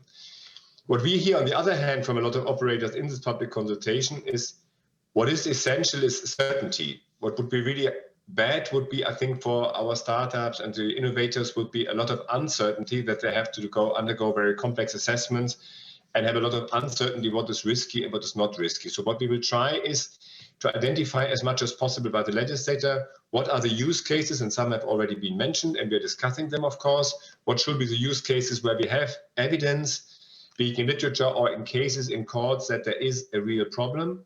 And then I think we need a dynamic mechanism in order to see how we can update these kind of lists in order to keep it up in time, because of course this must be future-proof. And several speakers have rightly pointed out, we are dealing here with a very fast-moving technology, and it's very difficult to foresee how the technology will be applied in 2, 3, 4, 5 years from now. Thank you. I believe Philip Elston raised his hand in between. The floor says, no, you didn't. Okay, then I want to direct my next question to Jan Claesen, because we've heard from the European Commission about the rules that they're working on. We heard from you that you're moving towards something that could potentially become a legal framework. How do these two things go together? We have, first of all, the European Union is present at our meetings, so it has a seat at the table to make sure that all the stakeholders are informed about the work in progress in Brussels. Secondly, the Council of Europe's angle is a specific one geared to human rights, rule of law and democracy. What we're looking at the moment is to establish a number of general principles that, as I said, and it will be decided this week whether member states wish to go ahead to turn those into a treaty, that have already been identified in a number of ethical charters, for instance, also by the Commission's high-level group, in which I myself had the honor to participate as a representative of the Council of Europe. So we're also invited by our colleagues in Brussels. I think the two mechanisms would be complementary. And there are examples of such in a very related field. The Council of Europe was the first organization to establish a convention on data protection, Convention 108. And this became, in a way, this is the grandmother of the GDPR. The GDPR, in turn, stimulated the Council of Europe to modernize its convention, taking into account the much more recent principles of the GDPR. But the Council of Europe's treaty would, of course, go much beyond Europe. It is at least go beyond the European Union for a start, because the Council of Europe has 47 member states. We are negotiating, or we will be hopefully negotiating as of next year, also with the 5 observer states. We have Israel that has formally asked to join our negotiations, and this has been agreed by our governments. Colombia has informed us that they are also very interested in joining. And to give you an example of a similar instrument where this has happened, the Cybercrime Convention. It is the only legal treaty in the world that aims to, or that brings states together in the fight against cybercrime. It has a 24/7 network, has all sorts of other mechanisms to effectively fight cybercrime. It has 65 state parties, so far more than also far more than the Council of Europe. It has parties from all continents. There are Asian states, Latin American states, the United States and Canada are parties. So we aim to set a global benchmark on a number of general principles. And of course, we are very confident that the European Union rules will also be based on the same principles, because the principles, I think, are very clear: transparency, do no harm, human oversight, some form of independent control, human in the loop, etc. You know all the terms. But to turn those, which are at the moment voluntary engagements, into binding obligations. Alexandra Gese, writing rules is the one thing, but then there also has to be someone who's making sure that they're being respected. Who do you think should be in charge of doing that? And are like the existing watchdogs that we have, are they enough, or do we need new bodies there? Well, I think we need new bodies. I think we need a European oversight. This is really one of my favorite topics because, as Philip Aldstrom pointed out as well, you have to see the economic environment and the players in the field. And I think we do need a strong European oversight because in artificial intelligence, we have very strong network effects. So the strongest, the biggest companies will be the ones who will be most relevant in the sector. And I don't see them really. I mean, I don't see national governments taking them on. So therefore, I think we really need a European body there. That doesn't exclude a network of regional or national and sectorial oversight authorities. If you're talking about an industrial product coming from some region of Germany, for example, from my country, we have one state that's very strong on artificial intelligence.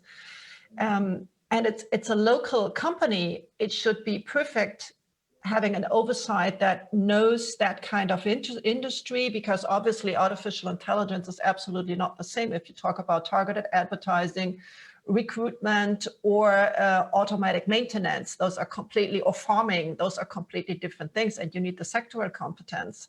But I think you need or a very strong European board, and in addition, an agency that could provide expertise. Because I think you probably said that in the previous panel, it's very hard to find the experts. So I really don't see all these regional and national authorities finding hundreds and hundreds of experts in artificial intelligence, because if these people are really skilled, they will probably working for the huge companies. So this is why we can have a network of sectorial oversight authorities, although in Germany, for example, with the automotive industry, we haven't made that great experience. But I see that insurance is different from farming. So that makes sense, but we also need to have some kind of European board or European agency that can A, provide all the expertise that national authorities might need, and B, really have the power to enforce European legislation. That's absolutely crucial. Ursula Pachel, what do you think about the idea? What do you think about the pitch? I believe you have to turn your microphone on. Sorry. I wanted to quickly react also to what Kilian said, because I was just wondering about this use cases approach that you mentioned, Kilian, because what the president of the Commission announced was a horizontal legal framework, and now we are talking about use cases and conformity assessments for specific uses. From a consumer perspective, as I explained, we think a risk-based approach is fine. But a risk-based approach doesn't mean you have to exclude the low risks or the medium level risks from a regulatory approach. Because if I have a home assistant at home, I would still like to have much more information about how the algorithm decides on the shopping recommendations that I get, or the content preferences that I'm submitted to, so to speak. So this, would it fall out of the regulatory framework? Or if I take out a car insurance, which is based on behavioral characteristics, and the insurance premium is following what they have categorized me into, and afterwards I find out that it was totally wrong, can I have access to redress? Can I get compensation? So these are the questions that are important for consumers. And let me link that to your question, Janusz, because I don't think that consumer authorities today can deal with that type of question. There is a European network of consumer authorities, obviously, but I think what counts for all the governance structure is that we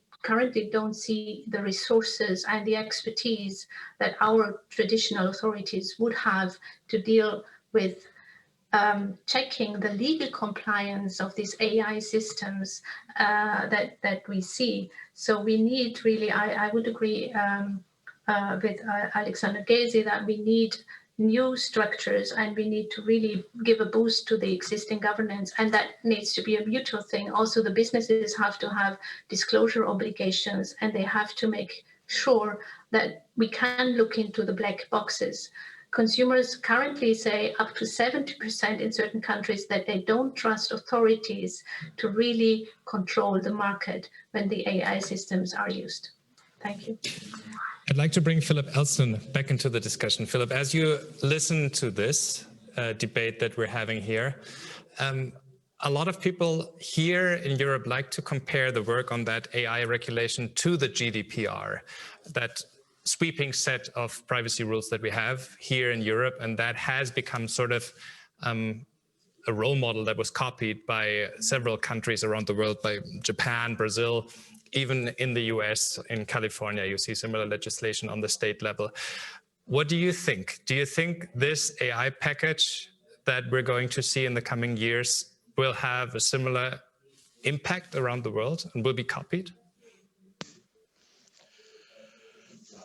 In some respects, I'm sitting here in New York, marveling, of course, at the nature of the debate that you're currently engaged in, because it is such a far cry from what is preoccupying those who are thinking about these issues in the United States, where There obviously are issues of privacy. There's the much bigger issue of surveillance capitalism, as it's been called.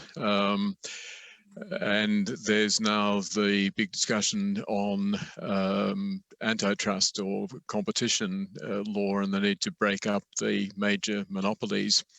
But the sort of much finer tuned regulation that the EU and the Council of Europe are engaged in just seems so far from what is happening in the US.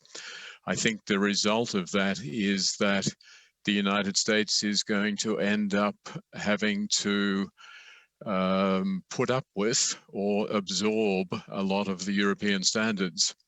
And I guess I would only welcome that because the emphasis on fundamental rights, which is now starting to be more real. As was said earlier, for a long time, I was very concerned that all of the different ethical codes that were being drawn up made very tokenistic references to the European Convention on Human Rights and then moved on instantly to very vague notions that had no grounding in rights. But I think the new push and the place that should be accorded to the Charter of Fundamental Rights holds out a great promise. And that's not something that would be at the forefront of such discussions in the United States. So this is one of those cases where I think that the default option is probably a good one. And what is known now as the Brussels effect will actually be a positive development in the face of relative inaction in the United States. Which brings me right to the question I would like to ask to Brussels and Kilian Gross. As you pointed out correctly, like you're not releasing any laws. Next year, you're releasing drafts for what could potentially become laws at some point, and they will then go into the trilogue process and so on. You know, we all probably remember from the GDPR that it took quite a while for the GDPR to actually become law after it was first pitched as an idea. How long will we have to wait until we see actual laws for artificial intelligence in Europe? What do you think? What's your estimate? Well, I'm optimist by nature, and of course I hope, because my team is working on this, that we will present a convincing proposal and then we will find relatively soon majorities for this, because I think there is a momentum, because we have a strong movement in the European Parliament. There's a special committee now on artificial intelligence. We had 2 excellent resolutions. We had the letter of the 14 from the member state side, where there were some reservations, but there was as well some support for a risk-based approach. So I think we can find some common ground here on which we can work. So of course it will be a complex legislation. And here perhaps I may say a word to what Ursula has just said. We will of course present a horizontal legal framework. So we want to cover it all over the field. We want to cover AI in all applications, because we think that AI displays certain risk features which are unique to this technology. And this is opacity, lack of predictability, autonomy, data dependency, difficulty to predict the output from a given input. And that justifies that you need specific legal guarantees or requirements in order to make sure that those using this technology have the same rights and the same possibilities to enforce their rights than they would have in the analog age. So we don't want to really create completely new rights, but our point of comparison is we would want to make sure that in the digital age, people enjoy the same rights than they have in the analog age, and that not because of the technology and the lack of predictability, there is a lack of legal scrutiny or a lack of control. And I think that is horizontal as an approach. At the same time, as we are horizontal, we need to be very clear what we want to address, because AI can be used to find photos on your smartphone and to put together a nice album, and it can be used for a medical diagnostic tool or for recruitment or for predictive policing, or for steering a robot. So there's a lot of differentiation. Therefore, we need to be very clear on what we address. We will address, I spoke about that, we look as well how granular we need to be in our risk assessment, whether we can just do high and low risk, or we need to be a bit more differentiated.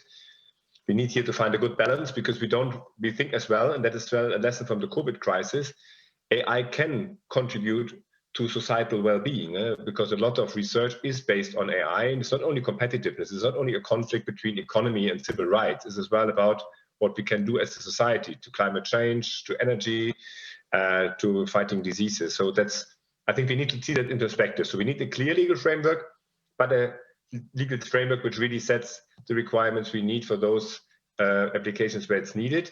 And then to come back to your question, I'm sure we will need a bit of time to negotiate it, but we are optimistic, and we hope, of course, that we, within, I don't know, 1 year, 1.5 years or something, we can negotiate this. Because we think, and there I want to conclude because otherwise I speak too long, we think it's urgent.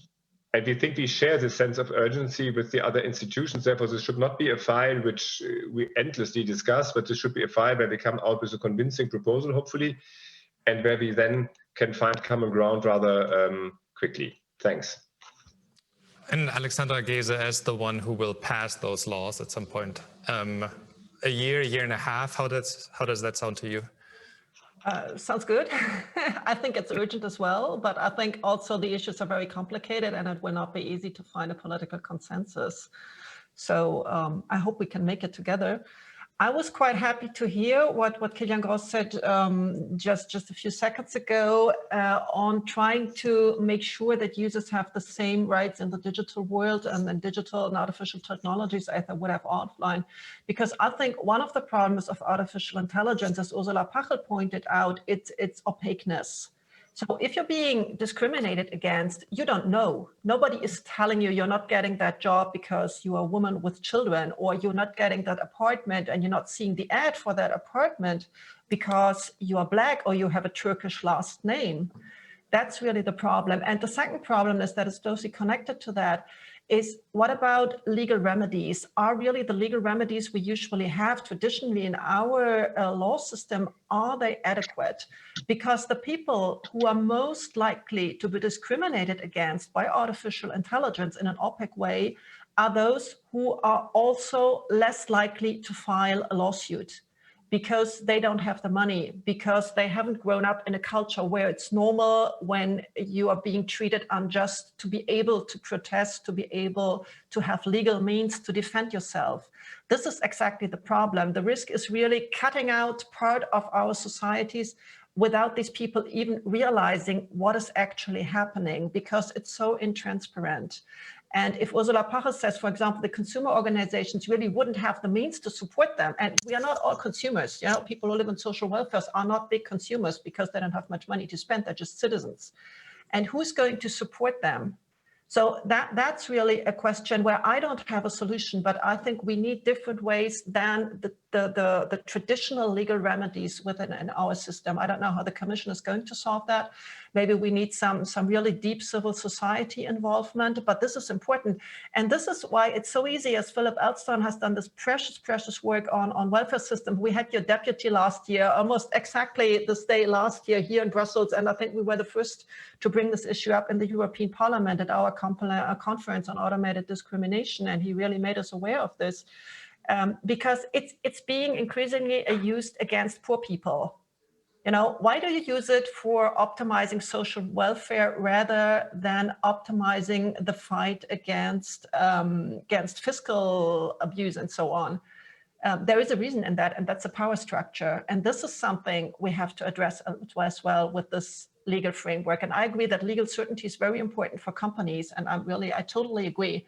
But I think our manufacturing companies don't have issues with this, with having adequate risk management when it's about people. And there we really, really need it. We are already approaching the end of our discussion, and I do want to shed the focus for a second on that second legal framework that could be in the making soon. Jan Clayton, same question as to Kilian Gross. When would you, if things move forward, when could we see some sort of legal framework from Strasbourg? Like the other speakers, I very much agree that it is, I see I'm disappearing here from the virtual background, that the matter is urgent. It is an urgent question. Sometimes things can go very fast in treaty making. Following the attacks on Bataclan, governments in Europe realized we needed to deal with foreign terrorist fighters. And since the issue of foreign terrorist fighters did not stop at the borders of the European Union, the Council of Europe was tasked with coming up with an instrument to trace and exchange information on foreign terrorist fighters. We negotiated that in 7 weeks from scratch to agreement by 47 member states. It's called the REGAP Protocol on Foreign Terrorist Fighters, which enables 24/7 exchange of police information on potential traveling terrorists. So it can go extremely fast. I'm not saying this will happen within 7 weeks now on artificial intelligence. There are a lot of stakeholders to be consulted. There's 47 member states. We have our observer states, and to reassure Philip Elston, the United States actually has a seat at the table because it is an observer state, and it was instrumental in drafting the Cybercrime Convention. So I hope the United States will also take an active part in this work.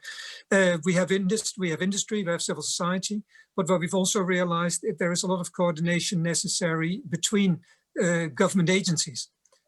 Because when you do a criminal law treaty, it's normally the Ministry of Justice.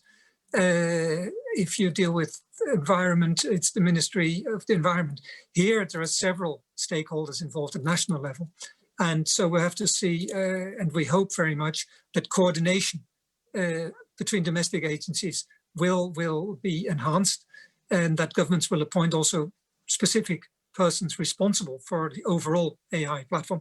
And then I hope, I'll be optimistic, that within 2 years we'd be able to have an instrument, a global instrument, I hope.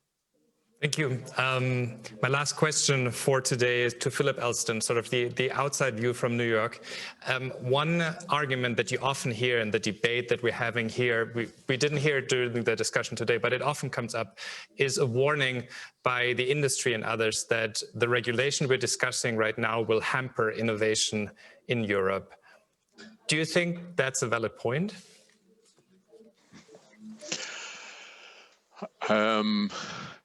I suppose it is if you want to take a really extreme position.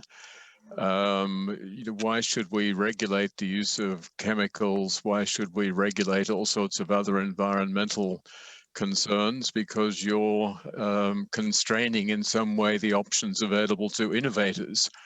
But the answer is that this is a trade-off. And that to think there can be a zone of entrepreneurship which is not constrained by fundamental rights, hopefully is not going to be accepted. So I think it's a very artificial argument to suggest that. We also see it, as I think was mentioned earlier, in relation to human rights, where rights are considered to be unduly constraining. We need to get on with it. Rights are old-fashioned. We need new principles, and hence the emphasis on ethics.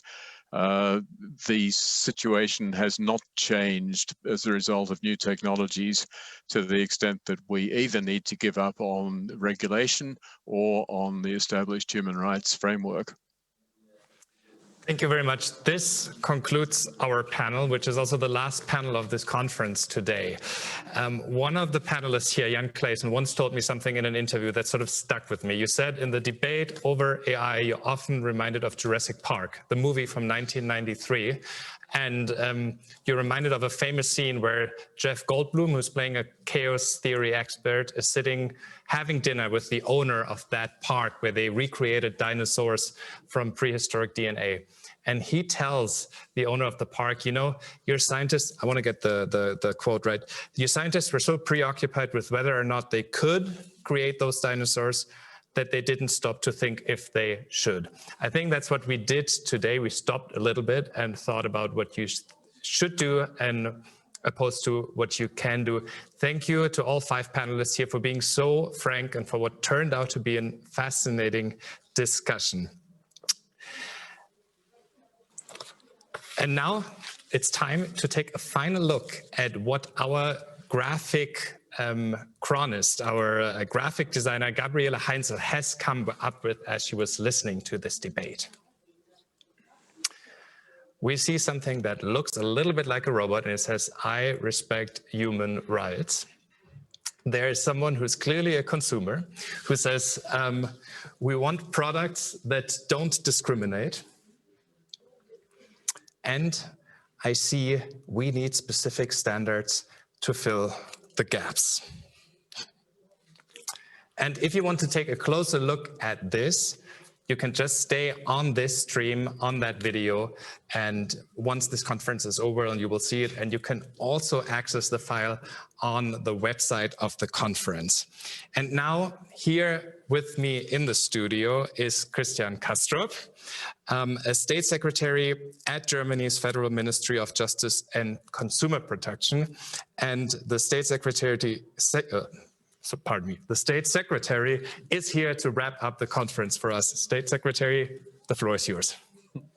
Yeah, thank you very much, ladies and gentlemen, dear viewers listening to this live streaming of our virtual event. My task is now to wrap up the many impressions and interesting discussions of this long day. That's not a trivial task, especially if I've got only some minutes for it. Let me nevertheless begin by giving my heartfelt thanks to all of you who have made possible the event, working behind the scenes and before them.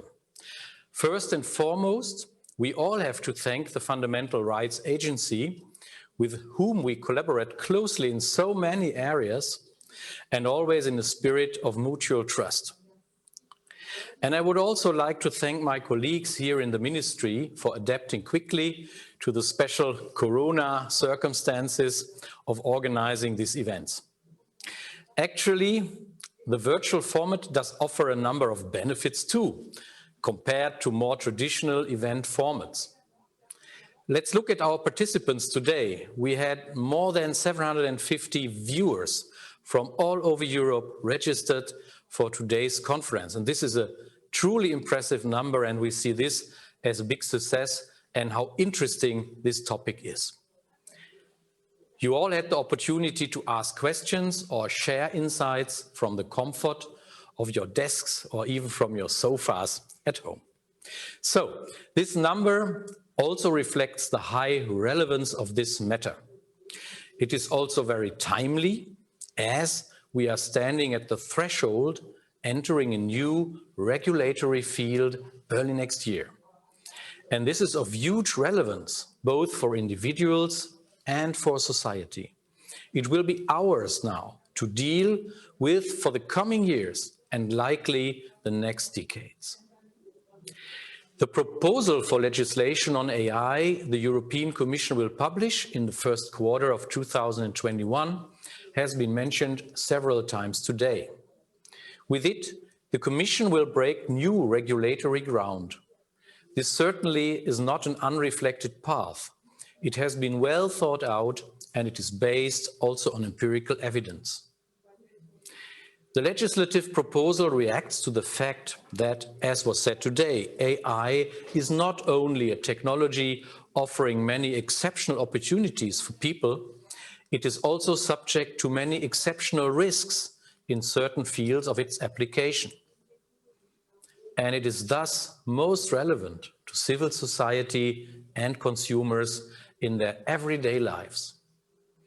This summer, 90% of the over 1,200 stakeholders involved in the public consultation process on the European Commission's AI white paper stated that they regarded the dangers posed by the deployment of AI for fundamental rights to be one of their major concerns. This should say us something.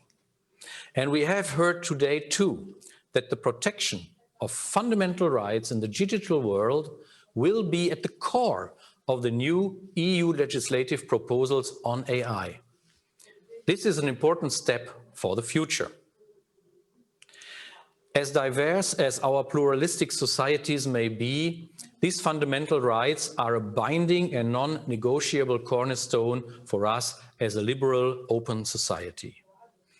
These fundamental rights for each individual and the civil society are what constitutes, in the very end, the European way for AI. And this is mentioned in the title of our event, Doing AI the European Way, Protecting Fundamental Rights in an Era of Artificial Intelligence. But how can we put that European way for AI into specific terms? How can it serve as orientation for our political actions, empowering civil society, and be a basis for regulation from European and/or national authorities too? The analysis, and not least the spirit provided by the Fundamental Rights Agency, gives important input to a debate that will have lasting impacts, and it needs to be so. These were also the questions that the keynote addresses and today's panel discussions focused on. For me personally, there are three key takeaways from today's conference. First, in many of the presentations, we heard that AI is a reality. We are not talking about science fiction. We are seeing specific applications that are deployed in many areas already today. In Europe, America, Asia. And we all can be certain that in the future, the application of AI will significantly increase. In some instances, the applications concerned appear at first sight to be unremarkable or tiny. Take a simple sorting algorithm. Consumers are shown certain products on the internet, or in fact are not shown certain or other products. But AI also can be very sophisticated too. The examples we heard of today come to mind, from the fields of predictive policing, psychological nudging, to the rating of doctors. Another focus of this conference was the fact that AI is deployed both by the state and by businesses. We must carefully distinguish between these two areas of application. Not only do different legal requirements apply to the use of AI by a state, and by this I mean, of course, its stricter requirements. The liberal state, bound by a constitution, obviously must act here as a role model. The way a state deploys AI, or in fact refrains from deploying it, will set standards for how AI is used in society in general. And for digital businesses, most of all platforms and other intermediaries, we should keep in mind that many of the markets can become winner takes it all. Applying the best algorithm powered by AI can give a firm full market power and then permanently repowered by the following network effects. One very important additional reason for why we are eagerly awaiting the proposal for a Digital Services and Digital Markets Act to be presented tomorrow by the Commission. As far as the future regulation of AI is concerned, we need to take a closer look at definitions, as AI is a buzzword. So our task will be to stake out in exact legal terms those of the fields of application that we wish to regulate and those we do not. From my perspective, the yardstick we use must be specific risks that come with AI in its actual applications, in particular for the fundamental rights enjoyed by individuals and society as a whole. My second takeaway, that's the following. Our discussions today have highlighted the role the law will have to play in the subject of AI. Law has many meaningful features. It establishes clear-cut rules and warrants legal security. The law also protects each and every individual. It creates a balance between opposing interests. And last but not least, the law is not just reactive, but proactive. It can and should also safeguard and empower the democratic civil society in the digital sphere. The debate on the risks posed by AI has entered a new phase. For a long time, we primarily talked about ethical principles and rules of conduct. But going forward, the discourse will be much less abstract, more strongly oriented by the law. Obviously, the legal proposal announced by the European Commission has contributed significantly to this. At the national level in Germany, the Data Ethics Commission has also made a contribution with very specific policy recommendations. It was published just a year ago already on how we could adjust our legal framework. And we will make full use of this in the further European and also in the German debate. Ladies and gentlemen, as a State Secretary for Justice and Consumer Protection, it is only natural that I believe in the power of the law to control, but also shape and empower sustainable behavior of individual consumers, civil society, and last but not least, businesses. And I hope that I can convince all of you that this is the path we should continue to pursue. We urgently need subordinate regulations that sets the right incentives. And that is a project the various stakeholders are already intensely pursuing. The core requirements for trustworthy AI must be embedded in a statutory legal framework that must also be proportionate. Also, only in those instances in which the use of AI, of course, gives rise to particular risks, and I would like to use a kind of a thermic scale or a heat scale approach, we will create differential and appropriate regulation. The higher the risks, the more intensive is the regulation. The risk-based approach to artificial intelligence that was rightly referred to several times today means no more and no less. The third last aspect I will be taking away from today's deliberations is the following. Our fundamental European rights already serve as a foundation today on which we can and should build the future regulation of AI that will now be our task. The report published by the Fundamental Rights Agency and the debates on today's panels are proof positive that protecting fundamental rights in times of AI is a question also of effectively enforcing the existing fundamental rights. In this regard, I have in mind the European laws on data protection, which specify a vital fundamental right for our digital world, the fundamental right to protection of our personal data. Data protection and anti-discrimination laws are major regulatory fields. But we have also seen today that the deployment of AI can affect a whole range of other fundamental rights as well. The right to an effective legal remedy, for example, or the right ensuring a high level of consumer protection. Thus, the upcoming European regulation of AI will need to establish specific and binding legal requirements covering the risks entailed by AI. This is necessary to ensure that all European fundamental rights don't remain just black letter law, but can be implemented in practical terms for the sake of all. Ladies and gentlemen, Germany's Council presidency is nearing its close. This was, in fact, the last event that we, as the Ministry of Justice and for Consumer Protection, have organized in the context of this presidency. Accordingly, it is a great and sincere pleasure for me today that my colleague from Portugal, Anabela Pedroso, attends this conference and will address us now with her closing remarks.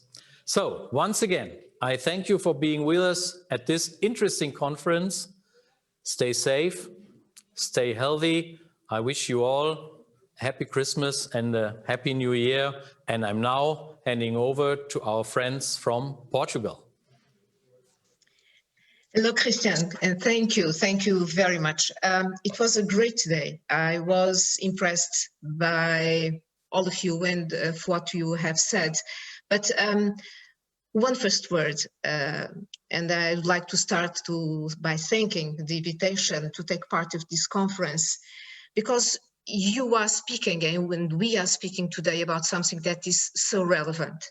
Protection of fundamental rights in an era more and more digital, including the topic of today's conference, artificial intelligence. And that's why I also take this opportunity to greet you all and to send naturally a special salute to the Federal Minister of Justice and Consumer Protection, Christine Lambrecht, and to the Director of the European Agency of Human Rights, Michael O'Flaherty, and naturally to our Commissioner of Justice, Didier Reinders, and last but not the least, the Secretary of State, Christian Kasterop, that I love so much to hear you, and thank you for your words about the wrap-up about this conference. So my task is made more difficult, not only because this is, I'm addressing to you all in the end of the entire workday, but mainly because of the subject, the huge aspect of the subject, and the enormous transformative potential of artificial intelligence. But for one part, and in the other part, it needs to be balanced with the relevant security, ethical and regulatory challenges, just to name a few of them that you were speaking about during the day. And taking into account that how fast artificial intelligence has evolved over the past few years, and naturally in the field of justice is not different, with new applications emerging at an astounding pace, its ever-growing importance appears to be inescapable. And against this backdrop, we struggle with conflicting emotions. And this is something that you spoke during the day. In one hand, we have the understanding of the transformational potential that the use of artificial intelligence can bring, accelerating the development of new technological tools that can make our information systems run better, faster, and make the decision-making more, how could I say, more intelligent, perhaps. But on the other hand, we really don't have the total big picture of how AI is already changing our behaviors, how intrusive it can be, and even how to overcome some gray areas that touches not only security of information, but the privacy of the individuals. And so during the day, we had the opportunity to listen several experiences and opinions, but in the end, the most important is always, one, achieve the right balance in the use of technology without losing our humanity. Two, create a better understanding inside our organizations of the individual rights in the use of data. Three, promote citizens' awareness about privacy and their legal rights.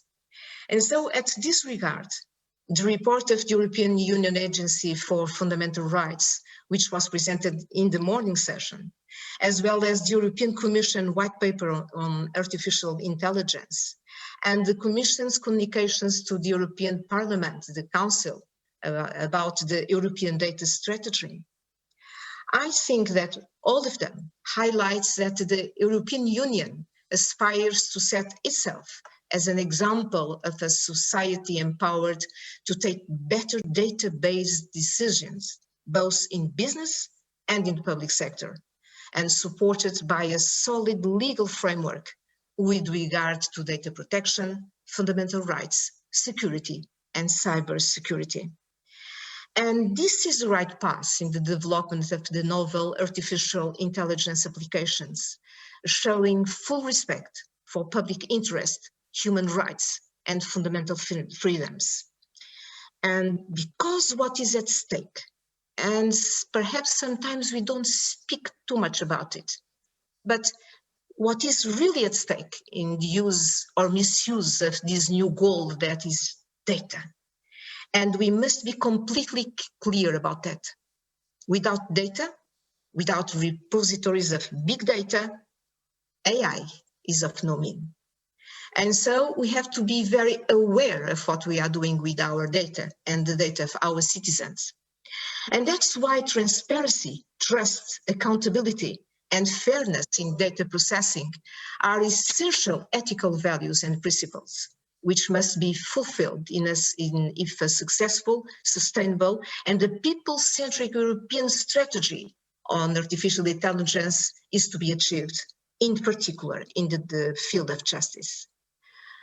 We all agree, as it was said during the day, artificial intelligence raises, notably as regards about privacy, protection of personal data, and non-discrimination, several demanding questions.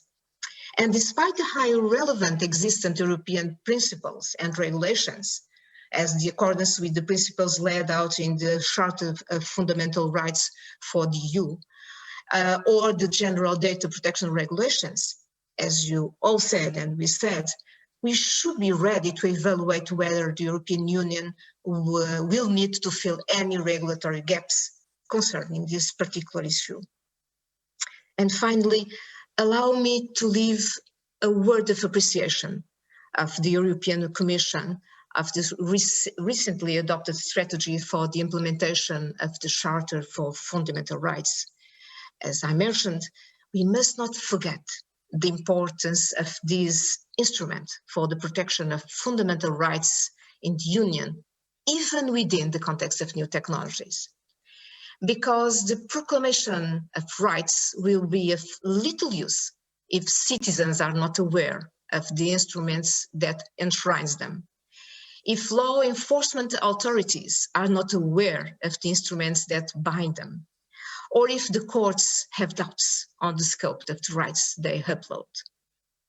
So, and thus, as the upcoming presidency of the Council of the European Union, as we start in January 2021, it is our ambition to begin the effective implementation of this new strategy. But not only that. In what concerns digitalization of justice, the main topic of the Portuguese presidency will be, and that it's also, there will be also the central theme of the Portuguese high-level e-justice conference that will be held in April. It will be exactly for a people-centered e-justice.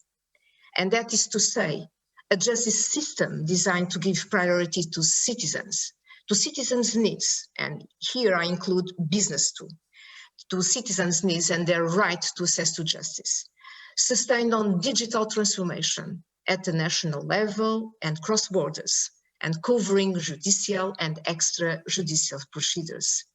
And it is our purpose to continue the work of you and the German presidency, reinforcing the digital by default as a paradigm, but taking always into account the safeguards of security of data and protection of privacy. And so, once again, thank you, Germany. Thank you for your presidency and what you help us to understand much better in ICT what should and we could be doing.